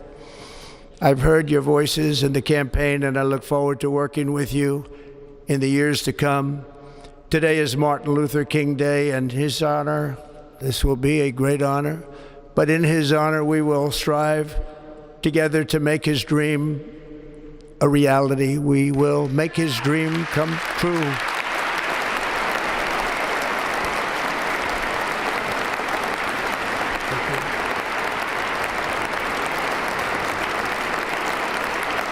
Thank you. Thank you. National unity is now returning to America, and confidence and pride is soaring like never before. In everything we do, my administration will be inspired by a strong pursuit of excellence and unrelenting success. We will not forget our country. We will not forget our Constitution, and we will not forget our God. Can't do that.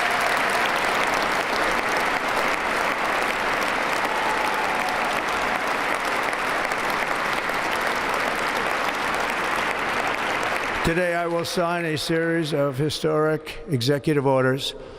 With these actions, we will begin the complete restoration of America and the revolution of common sense. It's all about common sense. First, I will declare a national emergency at our southern border.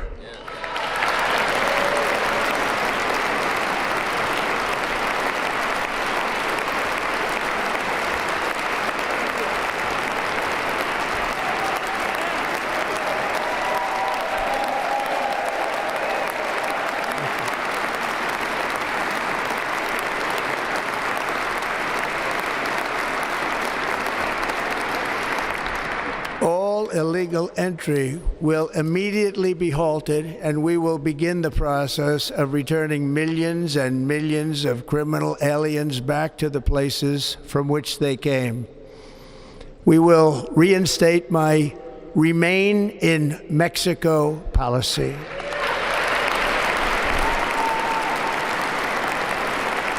I will end the practice of catch and release.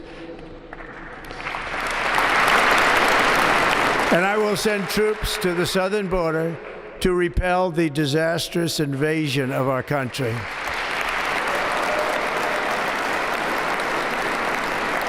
Under the orders I signed today, we will also be designating the cartels as foreign terrorist organizations.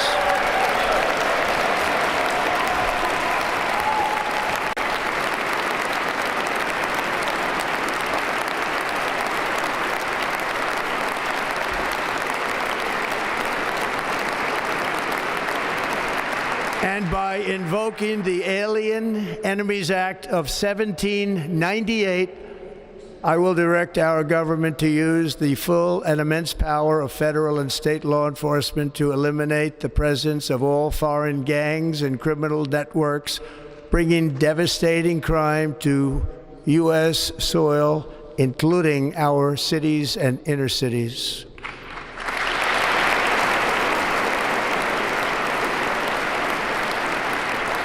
As Commander-in-Chief, I have no higher responsibility than to defend our country from threats and invasions, and that is exactly what I am going to do. We will do it at a level that nobody's ever seen before. Next, I will direct all members of my cabinet to marshal the vast powers at their disposal to defeat what was record inflation and rapidly bring down costs and prices.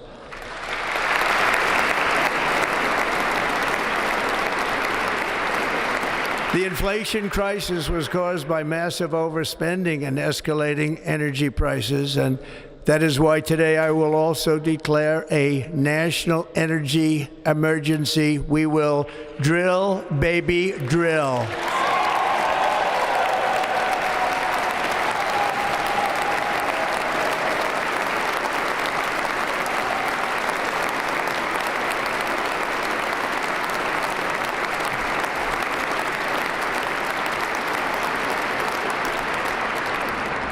America will be a manufacturing nation once again, and we have something that no other manufacturing nation will ever have, the largest amount of oil and gas of any country on earth, and we are going to use it. Let me use it. bring prices down, fill our strategic reserves up again, right to the top, and export American energy all over the world.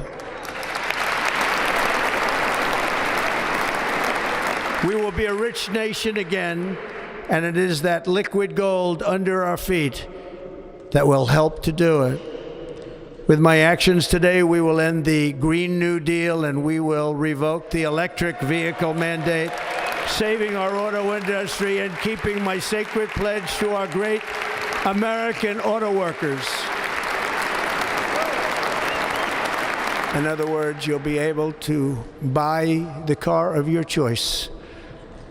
We will build automobiles in America again at a rate that nobody could have dreamt possible just a few years ago. And thank you to the auto workers of our nation for your inspiring vote of confidence. We did tremendously with their vote. I will immediately begin the overhaul of our trade system to protect American workers and families. Instead of taxing our citizens to enrich other countries, we will tariff and tax foreign countries to enrich our citizens.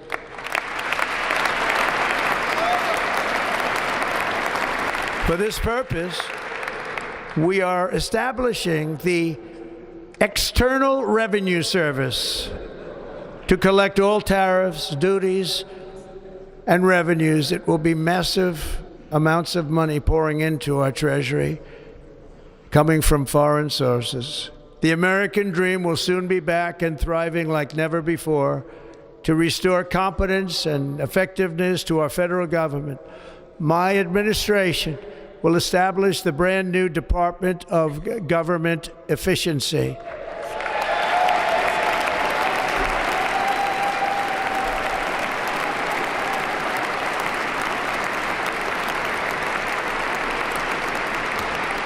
After years and years of illegal and unconstitutional federal efforts to restrict free expression, I will also sign an executive order to immediately stop all government censorship and bring back free speech to America.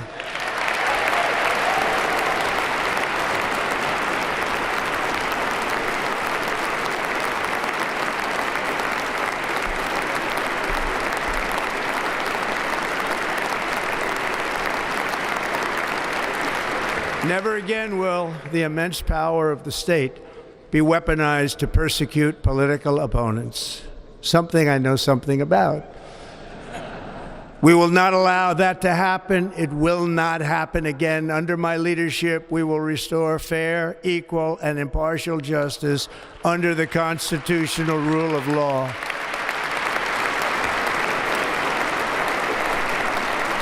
And we are going to bring law and order back to our cities.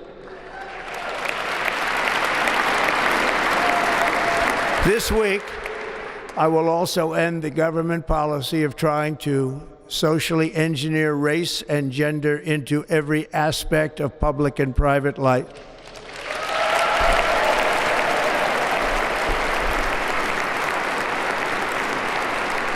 We will forge a society that is colorblind and merit-based.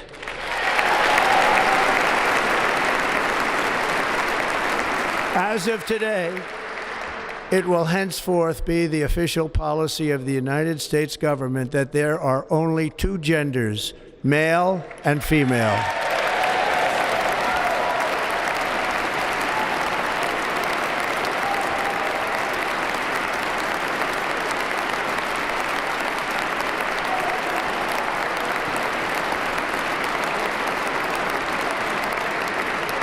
This week, I will reinstate any service members who were unjustly expelled from our military for objecting to the COVID vaccine mandate with full back pay.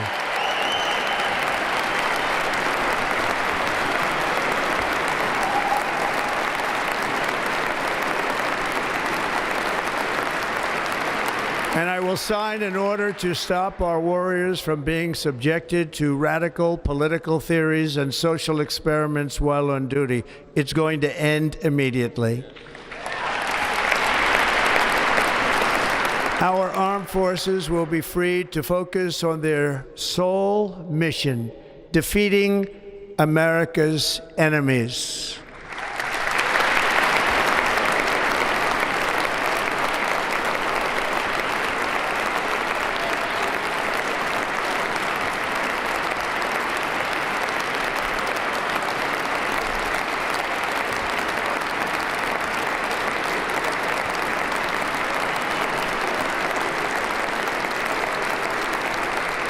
Like in 2017, we will again build the strongest military the world has ever seen.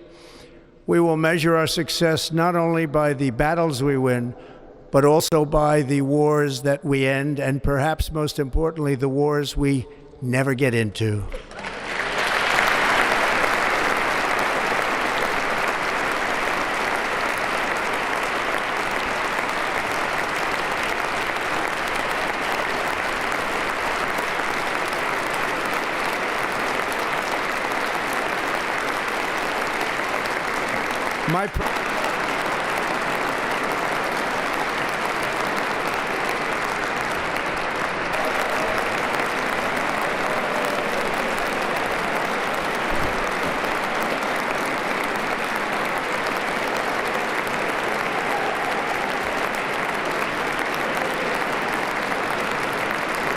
Ambition is the lifeblood of a great nation, and right now our nation is more ambitious than any other. There's no nation like our nation.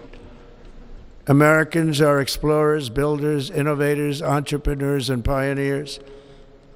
The spirit of the frontier is written into our hearts. The call of the next great adventure resounds from within our souls.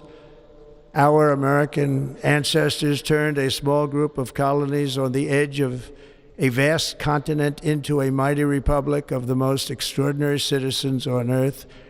No one comes close. Americans pushed thousands of miles through a rugged land of untamed wilderness. They crossed deserts, scaled mountains, braved untold dangers, won the Wild West, ended slavery, rescued millions from tyranny, lifted billions from poverty, harnessed electricity, split the atom, launched mankind into the heavens, and put the universe of human knowledge into the palm of the human hand. If we work together, there is nothing we cannot do and no dream we cannot achieve. Many people thought it was impossible for me to stage such a historic political comeback. But as you see today, here I am. The American people have spoken.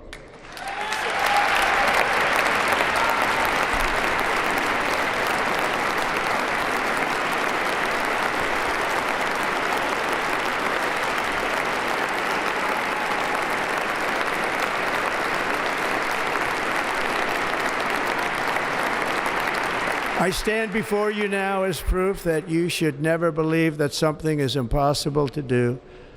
In America, the impossible is what we do best.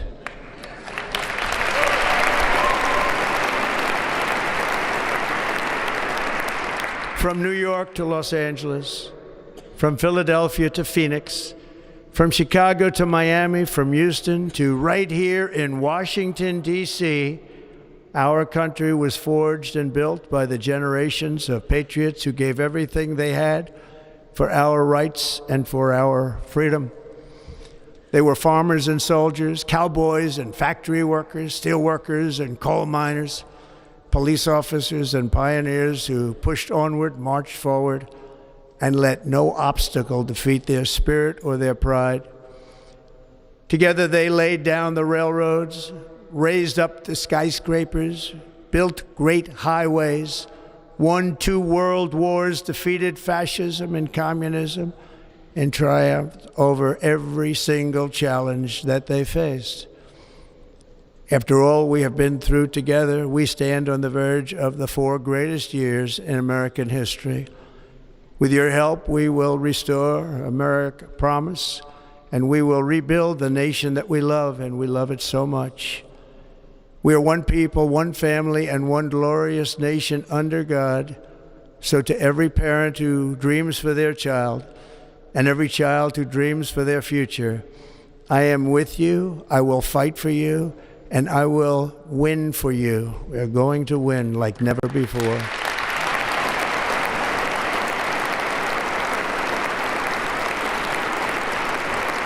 Thank you. Thank you.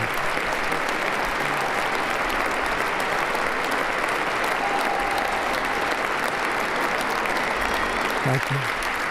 Thank you.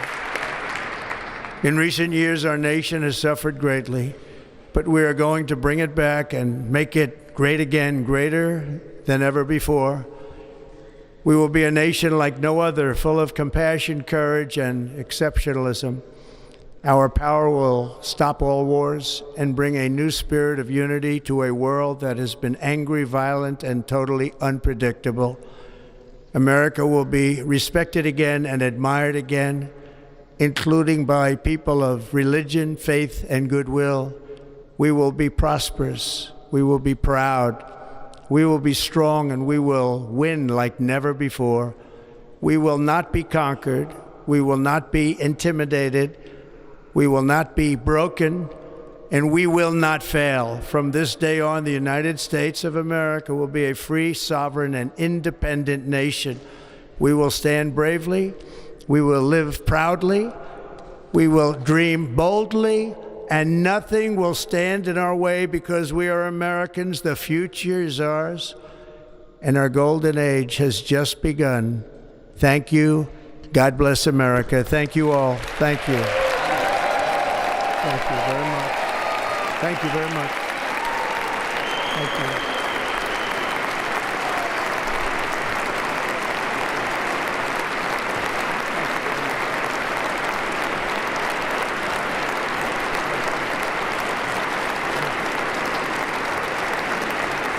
Thank you.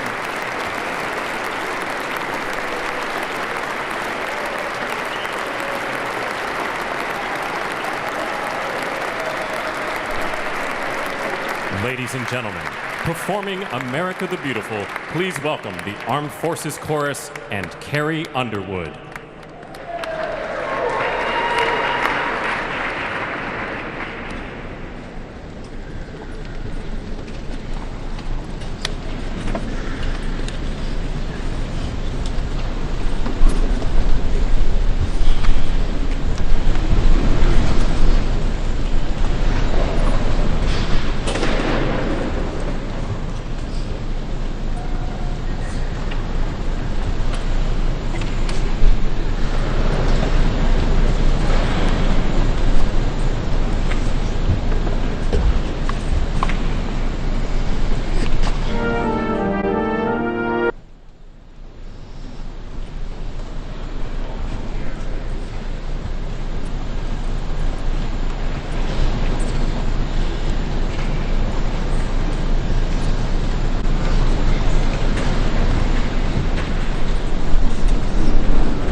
You know the words, help me out here.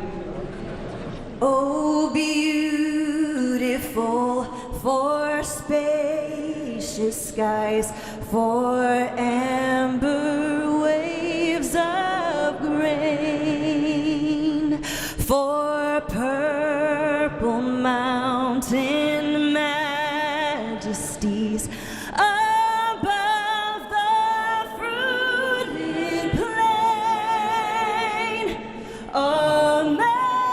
America,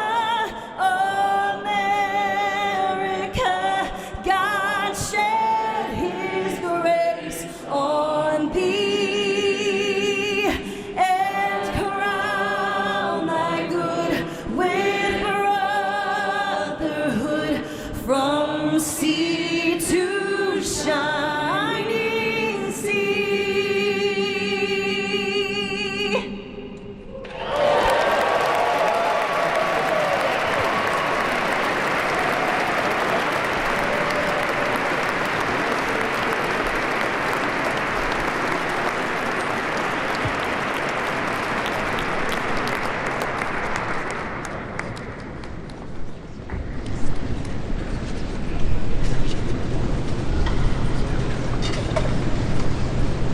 Ladies and gentlemen, Senator Fisher will now introduce the benediction clergy.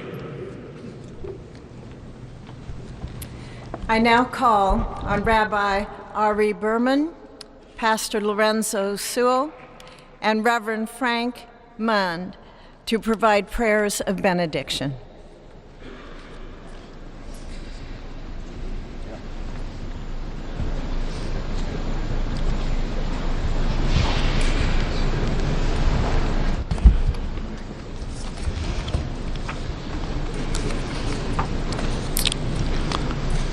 Let us pray. Almighty God, your prophet Jeremiah walked the streets of Jerusalem and blessed its inhabitants with the Hebrew words, Baruch HaGever Asher Yiftach BaHashem. Blessed is the one who trusts in God. Thousands of years later, this great nation, which adopted these words as its motto, "In God we trust," stands at a moment of historic opportunity. Americans are searching for meaning. Our merciful Father, help us rise to meet this moment. Bless President The 47th President of the United States. He just made a 27-minute speech in the Capitol, and today is day one of his new presidency. He's already hit the ground running with a slew of announcements and executive orders as he begins his second term as President of the United States. Let's get some, as prayers fill the House to bring to an end the inaugural ceremony for Donald Trump, let's get in some quick expert views on what this presidency is going to look like based on what we've heard from Trump this evening. Jonathan Wachtel is a global affairs analyst, Brahma Chelani, strategic affairs expert, Abhijit Iyer Mitra, senior fellow with IPCS. Jonathan, if I could quickly come to you first, what did you think of the things that Trump just announced in his inaugural speech? Many of those things were expected. Did anything stand out for you?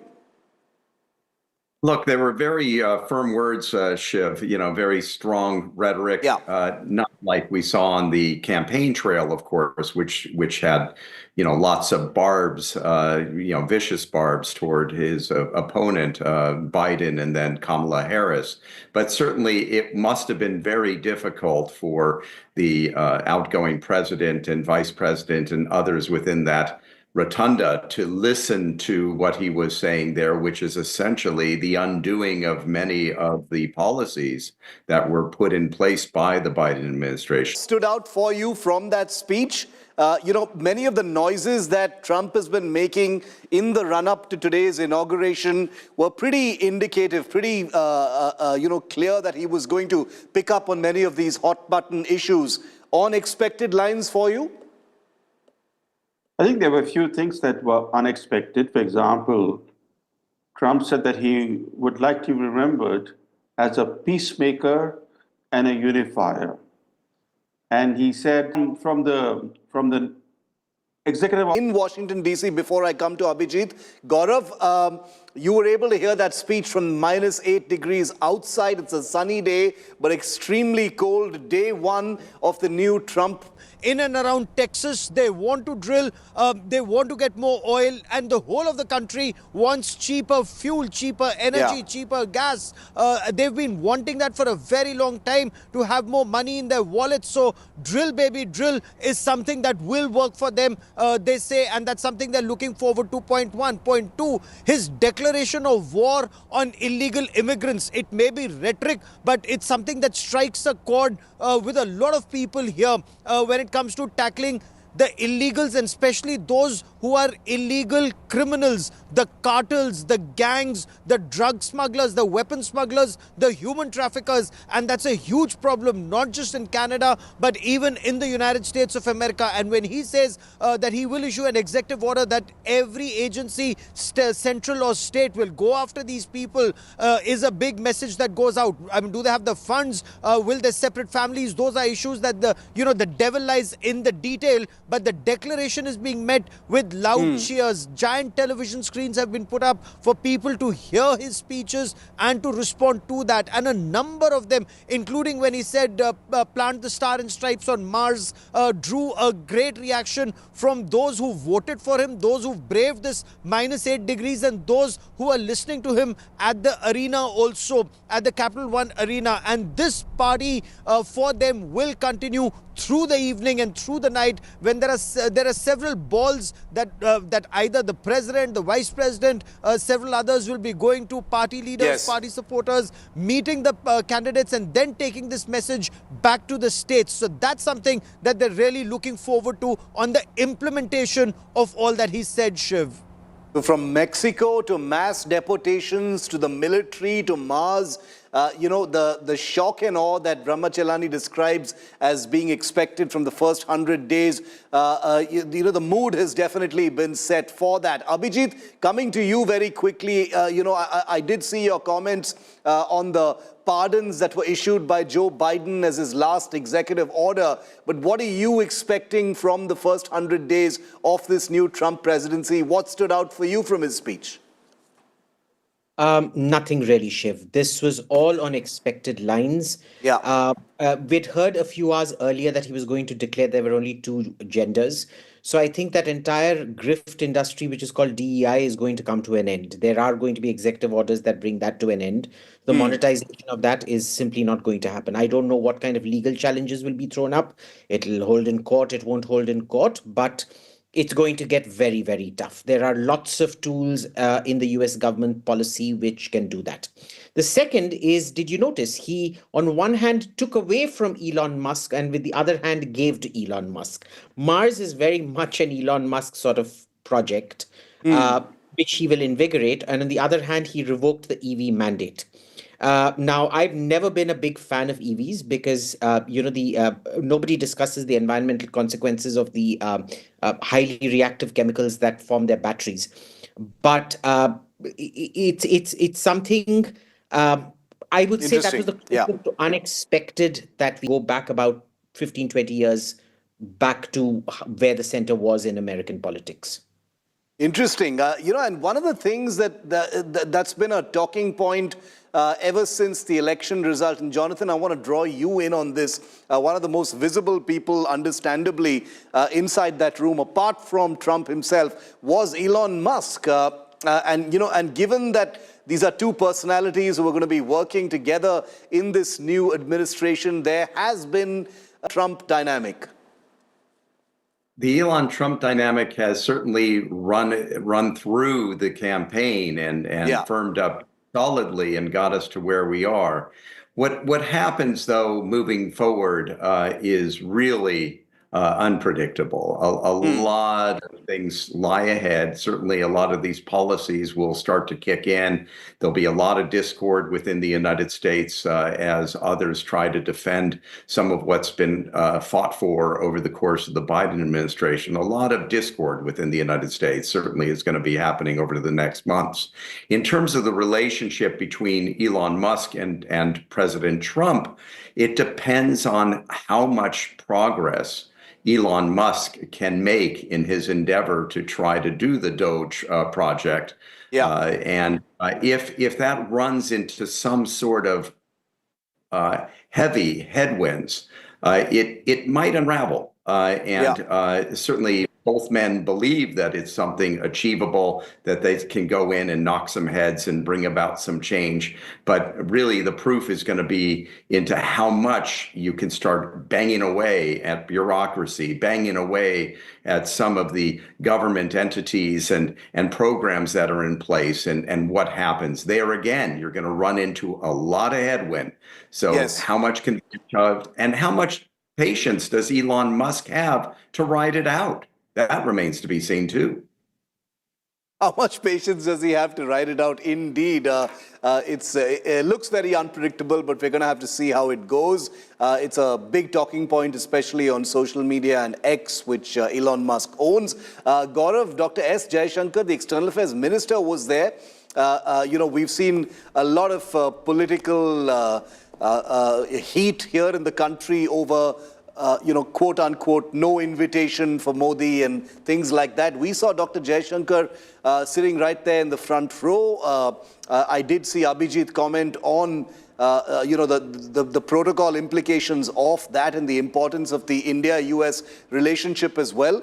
Has Dr. Jaishankar had a chance to meet with people from the incoming administration? And what are the big expectations from this relationship under this new presidency, Gaurav, from your perspective there in Washington?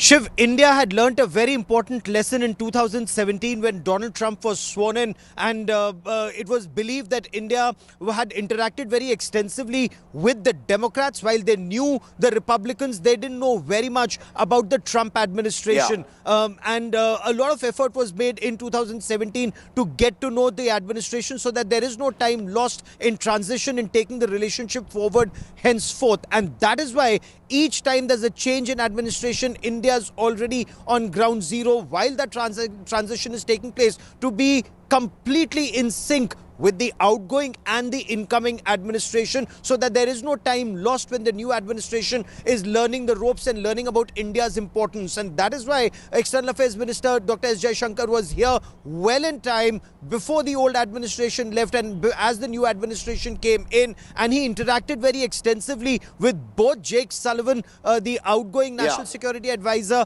and with both Marco Rubio and the new NSA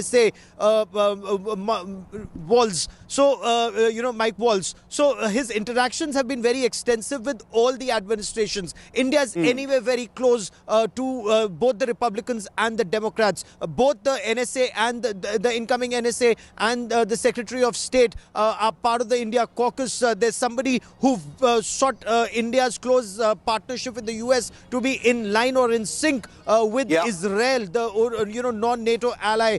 That level of status for India. They've both known India's importance. They're both considered anti-China or know the threats that China poses to the United States of America. So that way, India is very well, meshed in with the system. Point one. Point two, on H-1B visas, that's more for industry to worry about than governments to worry about. And India would also want high-tech people coming in, more business also coming to India. So that way, India-America relationship is on an even keel. India is, of course, seeking more industrial partnership and manufacturing in India and in the United States of America that will be mutually beneficial, Shiv. Okay, so President Trump coming in, Marco Rubio, Secretary of State, the decks have already been cleared. The tone in some ways has already been set about some specific foreign policy issues which are of interest to India, including what's happening in West Asia, the Russia-Ukraine war, and on China. Brahma Chelani, if I could bring you in on that, what would India's expectations really be, vis-a-vis China? And what do you think the Trump presidency will actually do as far as China is concerned that would be of interest to India? Yes, very much. In his first term, Trump executed a paradigm shift in America's China policy. For 45 years, from Richard Nixon to Barack Obama, the American policy was to aid China's economic rise. In the process, the US created the greatest adversary it has ever faced in history. So a succession of American presidents, instead of bolstering America's global preeminence by working to ensure that no peer competitor emerged, largely did the exact opposite, including helping China to rise more rapidly and squandering trillions of dollars in wars from the Middle East to Afghanistan. Trump became the first president since Jimmy Carter to finish a term in office without starting a new war. So given his past record, especially on China, one believes that he will be tough on China, though of late, in recent days, he's been signaling a desire to visit China before any other country. He had a phone call with Xi Jinping on Friday, 3 days before his inauguration. So there are these early signs of seeking to cut a deal with China, cut a deal over what one doesn't know. But he seems to be, at the moment, focused on China for some reason, until there is greater clarity as to what he is seeking to do with China. We may not know exactly what his China policy will be, but I think eventually his policy will be as tough as it was in his first term. Yeah. Abhijit, media reports in the United States said that one of the first things Trump has asked for is a phone call with President Putin of Russia. He's made no secret of his intentions of striking a deal to end the Russia-Ukraine war as well. How do you read that? What do you think Trump is intending to do? He's said all the right things. He said, this is not an era of war. I'm a person who can strike deals and bring these things to a close. Do you think that's going to happen? I don't know if it's going to happen because I find the positions of Ukraine and Russia quite irreconcilable. Yeah. But, this man actually goes and does things which people don't expect him to do. Before the last Trump presidency, I remember I have attended so many conferences on Middle East peace in DC. It was a little cottage industry. Attendees at most of these conferences used to be comparing frequent flyer miles and Marriott hotel points and things like that, and discussing status at the Lufthansa Senator Club. That entire cottage industry has pretty much ended because he ended up signing more peace deals between Israel and Muslim countries than all the previous presidents combined had. Right, number one. Number two, he feels, rightly or wrongly, that this peace in Ukraine, whatever form and shape it takes, is going to be the crown jewel of his foreign policy achievements, number one. Number two, he promised his vote base he is not going to allow American taxpayer money to be used for foreign wars and things like that. Yeah. So he also got an election promise to fulfill out there. I don't know if Ukraine's going to be thrown under the truck. He very well might. But I'm cautiously optimistic. He succeeded where other people had failed in the Middle East. Therefore, going by past precedent, I'm cautiously optimistic. Okay, cautiously optimistic. And Geeta, I wanted you to weigh in on this because you've reported from Ukraine. You've been looking at these other conflict areas as well, and they're all of interest to India. What happens now, and there are big promises that have been made. But I kind of agree with Abhijit because Trump has managed to do things that people don't expect him to do. And he doesn't mind sort of announcing them out loud, even if it adds pressure on his administration. So, Geeta, do you think it's going to happen? A conversation with Putin, what's happening between Israel and Gaza, despite a ceasefire now? Absolutely, I agree. A lot is going to happen on the peace front. But how it's going to be achieved is the real question over here. I agree that on the Israel-Hamas front, the 47th president had made his position very clear when he was campaigning that he's going to stand with Israel and stand by Israel, and gave a deadline saying that if things don't move by this hour, then there's hell to pay. So we know where things stand when it comes to Israel and America's Middle East policy. When it comes to Russia, Ukraine, Shiv, you're right. He has been looking at and saying that he'll bring peace, he'll bring around peace. But how is that going to happen? The concessions will be not on Russia's part, but more so on Ukraine's part, because this is one war that America does not under Trump will not want to be involved in. And he will be looking at pulling out. And if he's going to look at pulling out, not in terms of forces being there, but pulling out of the war in terms of the support, the infrastructure, the money, the aid that has been flowing into Ukraine, then the concessions would be with negotiations on how much land is Ukraine willing to give up. Okay, I want all of my guests to stay with me for a second, and I'm going to just recap some of the big announcements that the incoming president has just made. Take a look.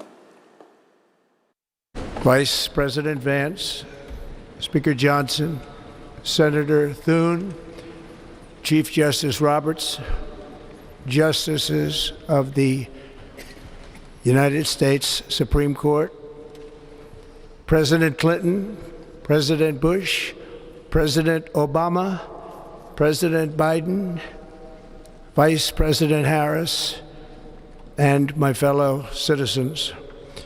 The golden age of America begins right now.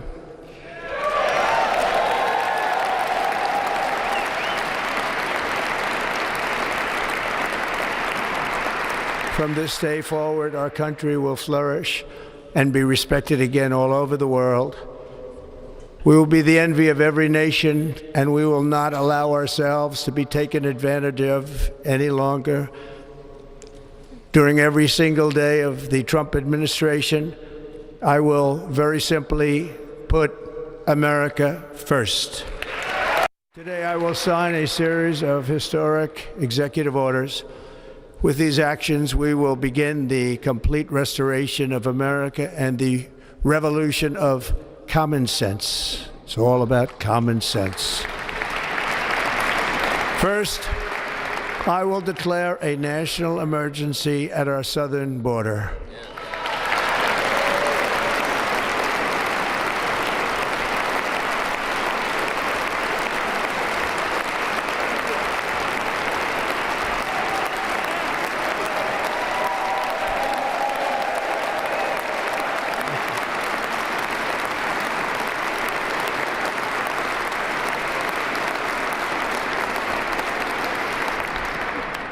Illegal entry will immediately be halted, and we will begin the process of returning millions and millions of criminal aliens back to the places from which they came. We will reinstate my Remain in Mexico policy.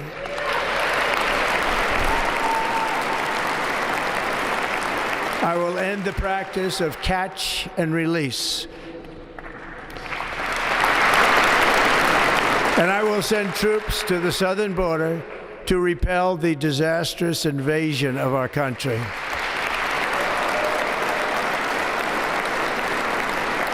Under the orders I signed today, we will also be designating the cartels as foreign terrorist organizations.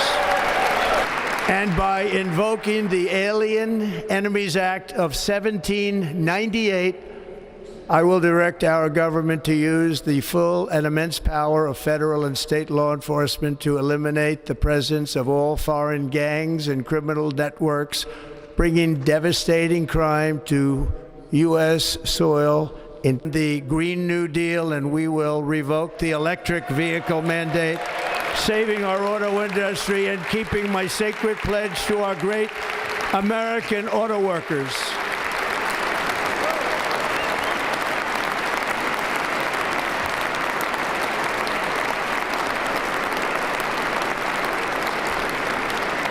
In other words, you'll be able to buy the car of your choice.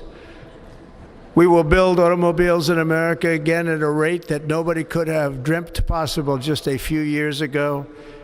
And thank you to the auto workers of our nation for your inspiring vote of confidence. We did tremendously with their vote. I will immediately begin the overhaul of our trade system to protect American workers and families. Instead of taxing our citizens to enrich other countries, we will tariff and tax foreign countries to enrich our citizens.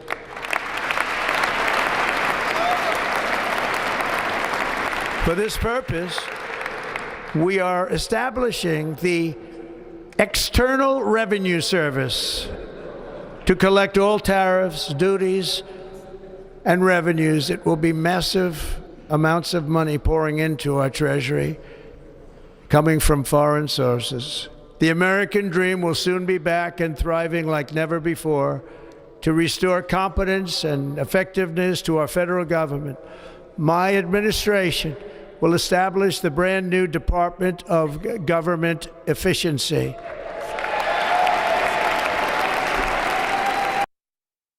Okay, so some of the highlights from what President Trump just announced. I wanted to put a spotlight on two of those announcements. One, the renaming of the Gulf of Mexico to Gulf of America. The other, where he put a spotlight on the Panama Canal, probably or possibly or potentially precipitating, the new Trump presidency's first international sort of issue. I want to get a word in on those 2 points. Clifford Young, president of Ipsos Public Affairs in the United States, is with us live. Yogi Chugh is a national Indian American community leader from Silicon and is also a Silicon Valley entrepreneur. Abhijit continues to stay with me, as does Geeta. Clifford Young, if I could quickly come to you, very much a part of Donald Trump's persona and the way he does things and his brand of politics is to make big statements, big promises, things that catch a lot of attention. What did you think of the Gulf of America and the Panama Canal announcements? Well, first, I thought it was a strong speech. I thought it was a speech that resonated, especially with his base. If you look at the polling, there are many things in there that have high levels of support. And it's just Trump's style to use very symbolic examples of the message that he's trying to hammer home. And the message he's trying to hammer home, it's America first. We have to look at ourselves, look at America before anyone else. And that was resonant. And indeed, whether they talk about tariffs on the one hand or immigration on the other, or any of these specific issues, Panama Canal or the Gulf of Mexico, these are all resonant right now with the American populace. And I thought he did a very good job of aligning himself with Americans today. All right, that's strong emphasis. And Yogi Chugh, I'd like to draw you in on that. A very, very expected, overwhelming emphasis on illegal migrants, the largest deportation exercise in history. How does the Indian American community, in your view, interpret these first big promises of Donald Trump and what the first 100 days is going to look like? Well, I agree with the previous comment that was made. President Trump has always come back and recognized that his ability to sway the public discourse is one of his greatest strengths. He's often boasted about how he weaves conversations that Americans basically understand. This election was all about the election about the forgotten class. Yeah. And there are bold things that he won this election on. He, till about a day ago, was talking about the fact that while the economy may have been a driving force and the outcome of the election moving towards his direction, but he is a firm believer that Americans today are fed up with what has been happening on the southern border. And clearly one of those conversations about immigration has been at the forefront of this discourse in this election, both prior to the election and now even the conversation post winning the election. So clearly, I think his idea of recognizing that thing was a fluke. There's always this debate that 2020 was lost. But 2024, I think he tapped into the sentiment of the American political electorate's mindset, the fact that there's something fundamentally wrong. And how could our country have failed us on immigration? How could they have failed us on the economy? I think you're going to see a spirited dialogue in the next week, next month. Tomorrow, executive orders are going to come out. And yesterday at his rally, one of the statements that he made is that his staff told him, hey, we should slow down. We can't be doing so much at one time. He said, if you don't do it on day one, it's never going to happen. And as we all know, he's the president that believes in shock and awe. Correct. I think he's going to mesmerize the American public. And I think he's focused on legacy now. So there is hope that some good, tangible results will happen. And all that everyone's talking about, apart from the things that you saw mentioned in the speech, are there any other things that you are hoping to see the president, bring into his first 100 days? Nothing much. I think, we shouldn't project our wishes onto him. I think everything that he has articulated serves Indian interests in some way or the other, except maybe the renaming of the Gulf of Mexico, because, the Pakistanis have been trying to rename the Indian Ocean the South Asian Ocean or something like that. So outside of that, no. There is the question of tariffs. He's made his position on tariffs extremely clear. That's the one thing we have issues with on Trump.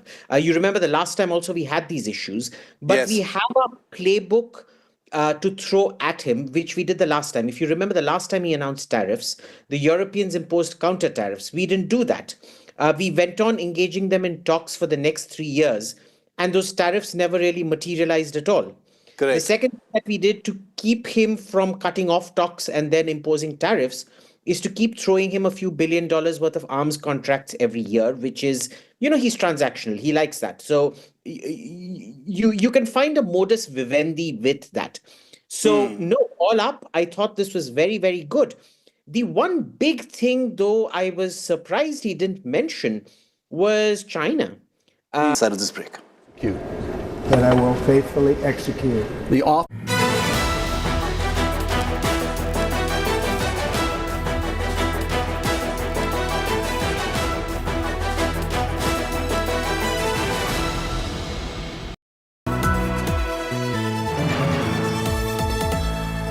Motorola Razr 50 Ultra comes with Google Gemini. Get set as India Today and Business Today go live from the heart of the Swiss Alps. Watch our exclusive coverage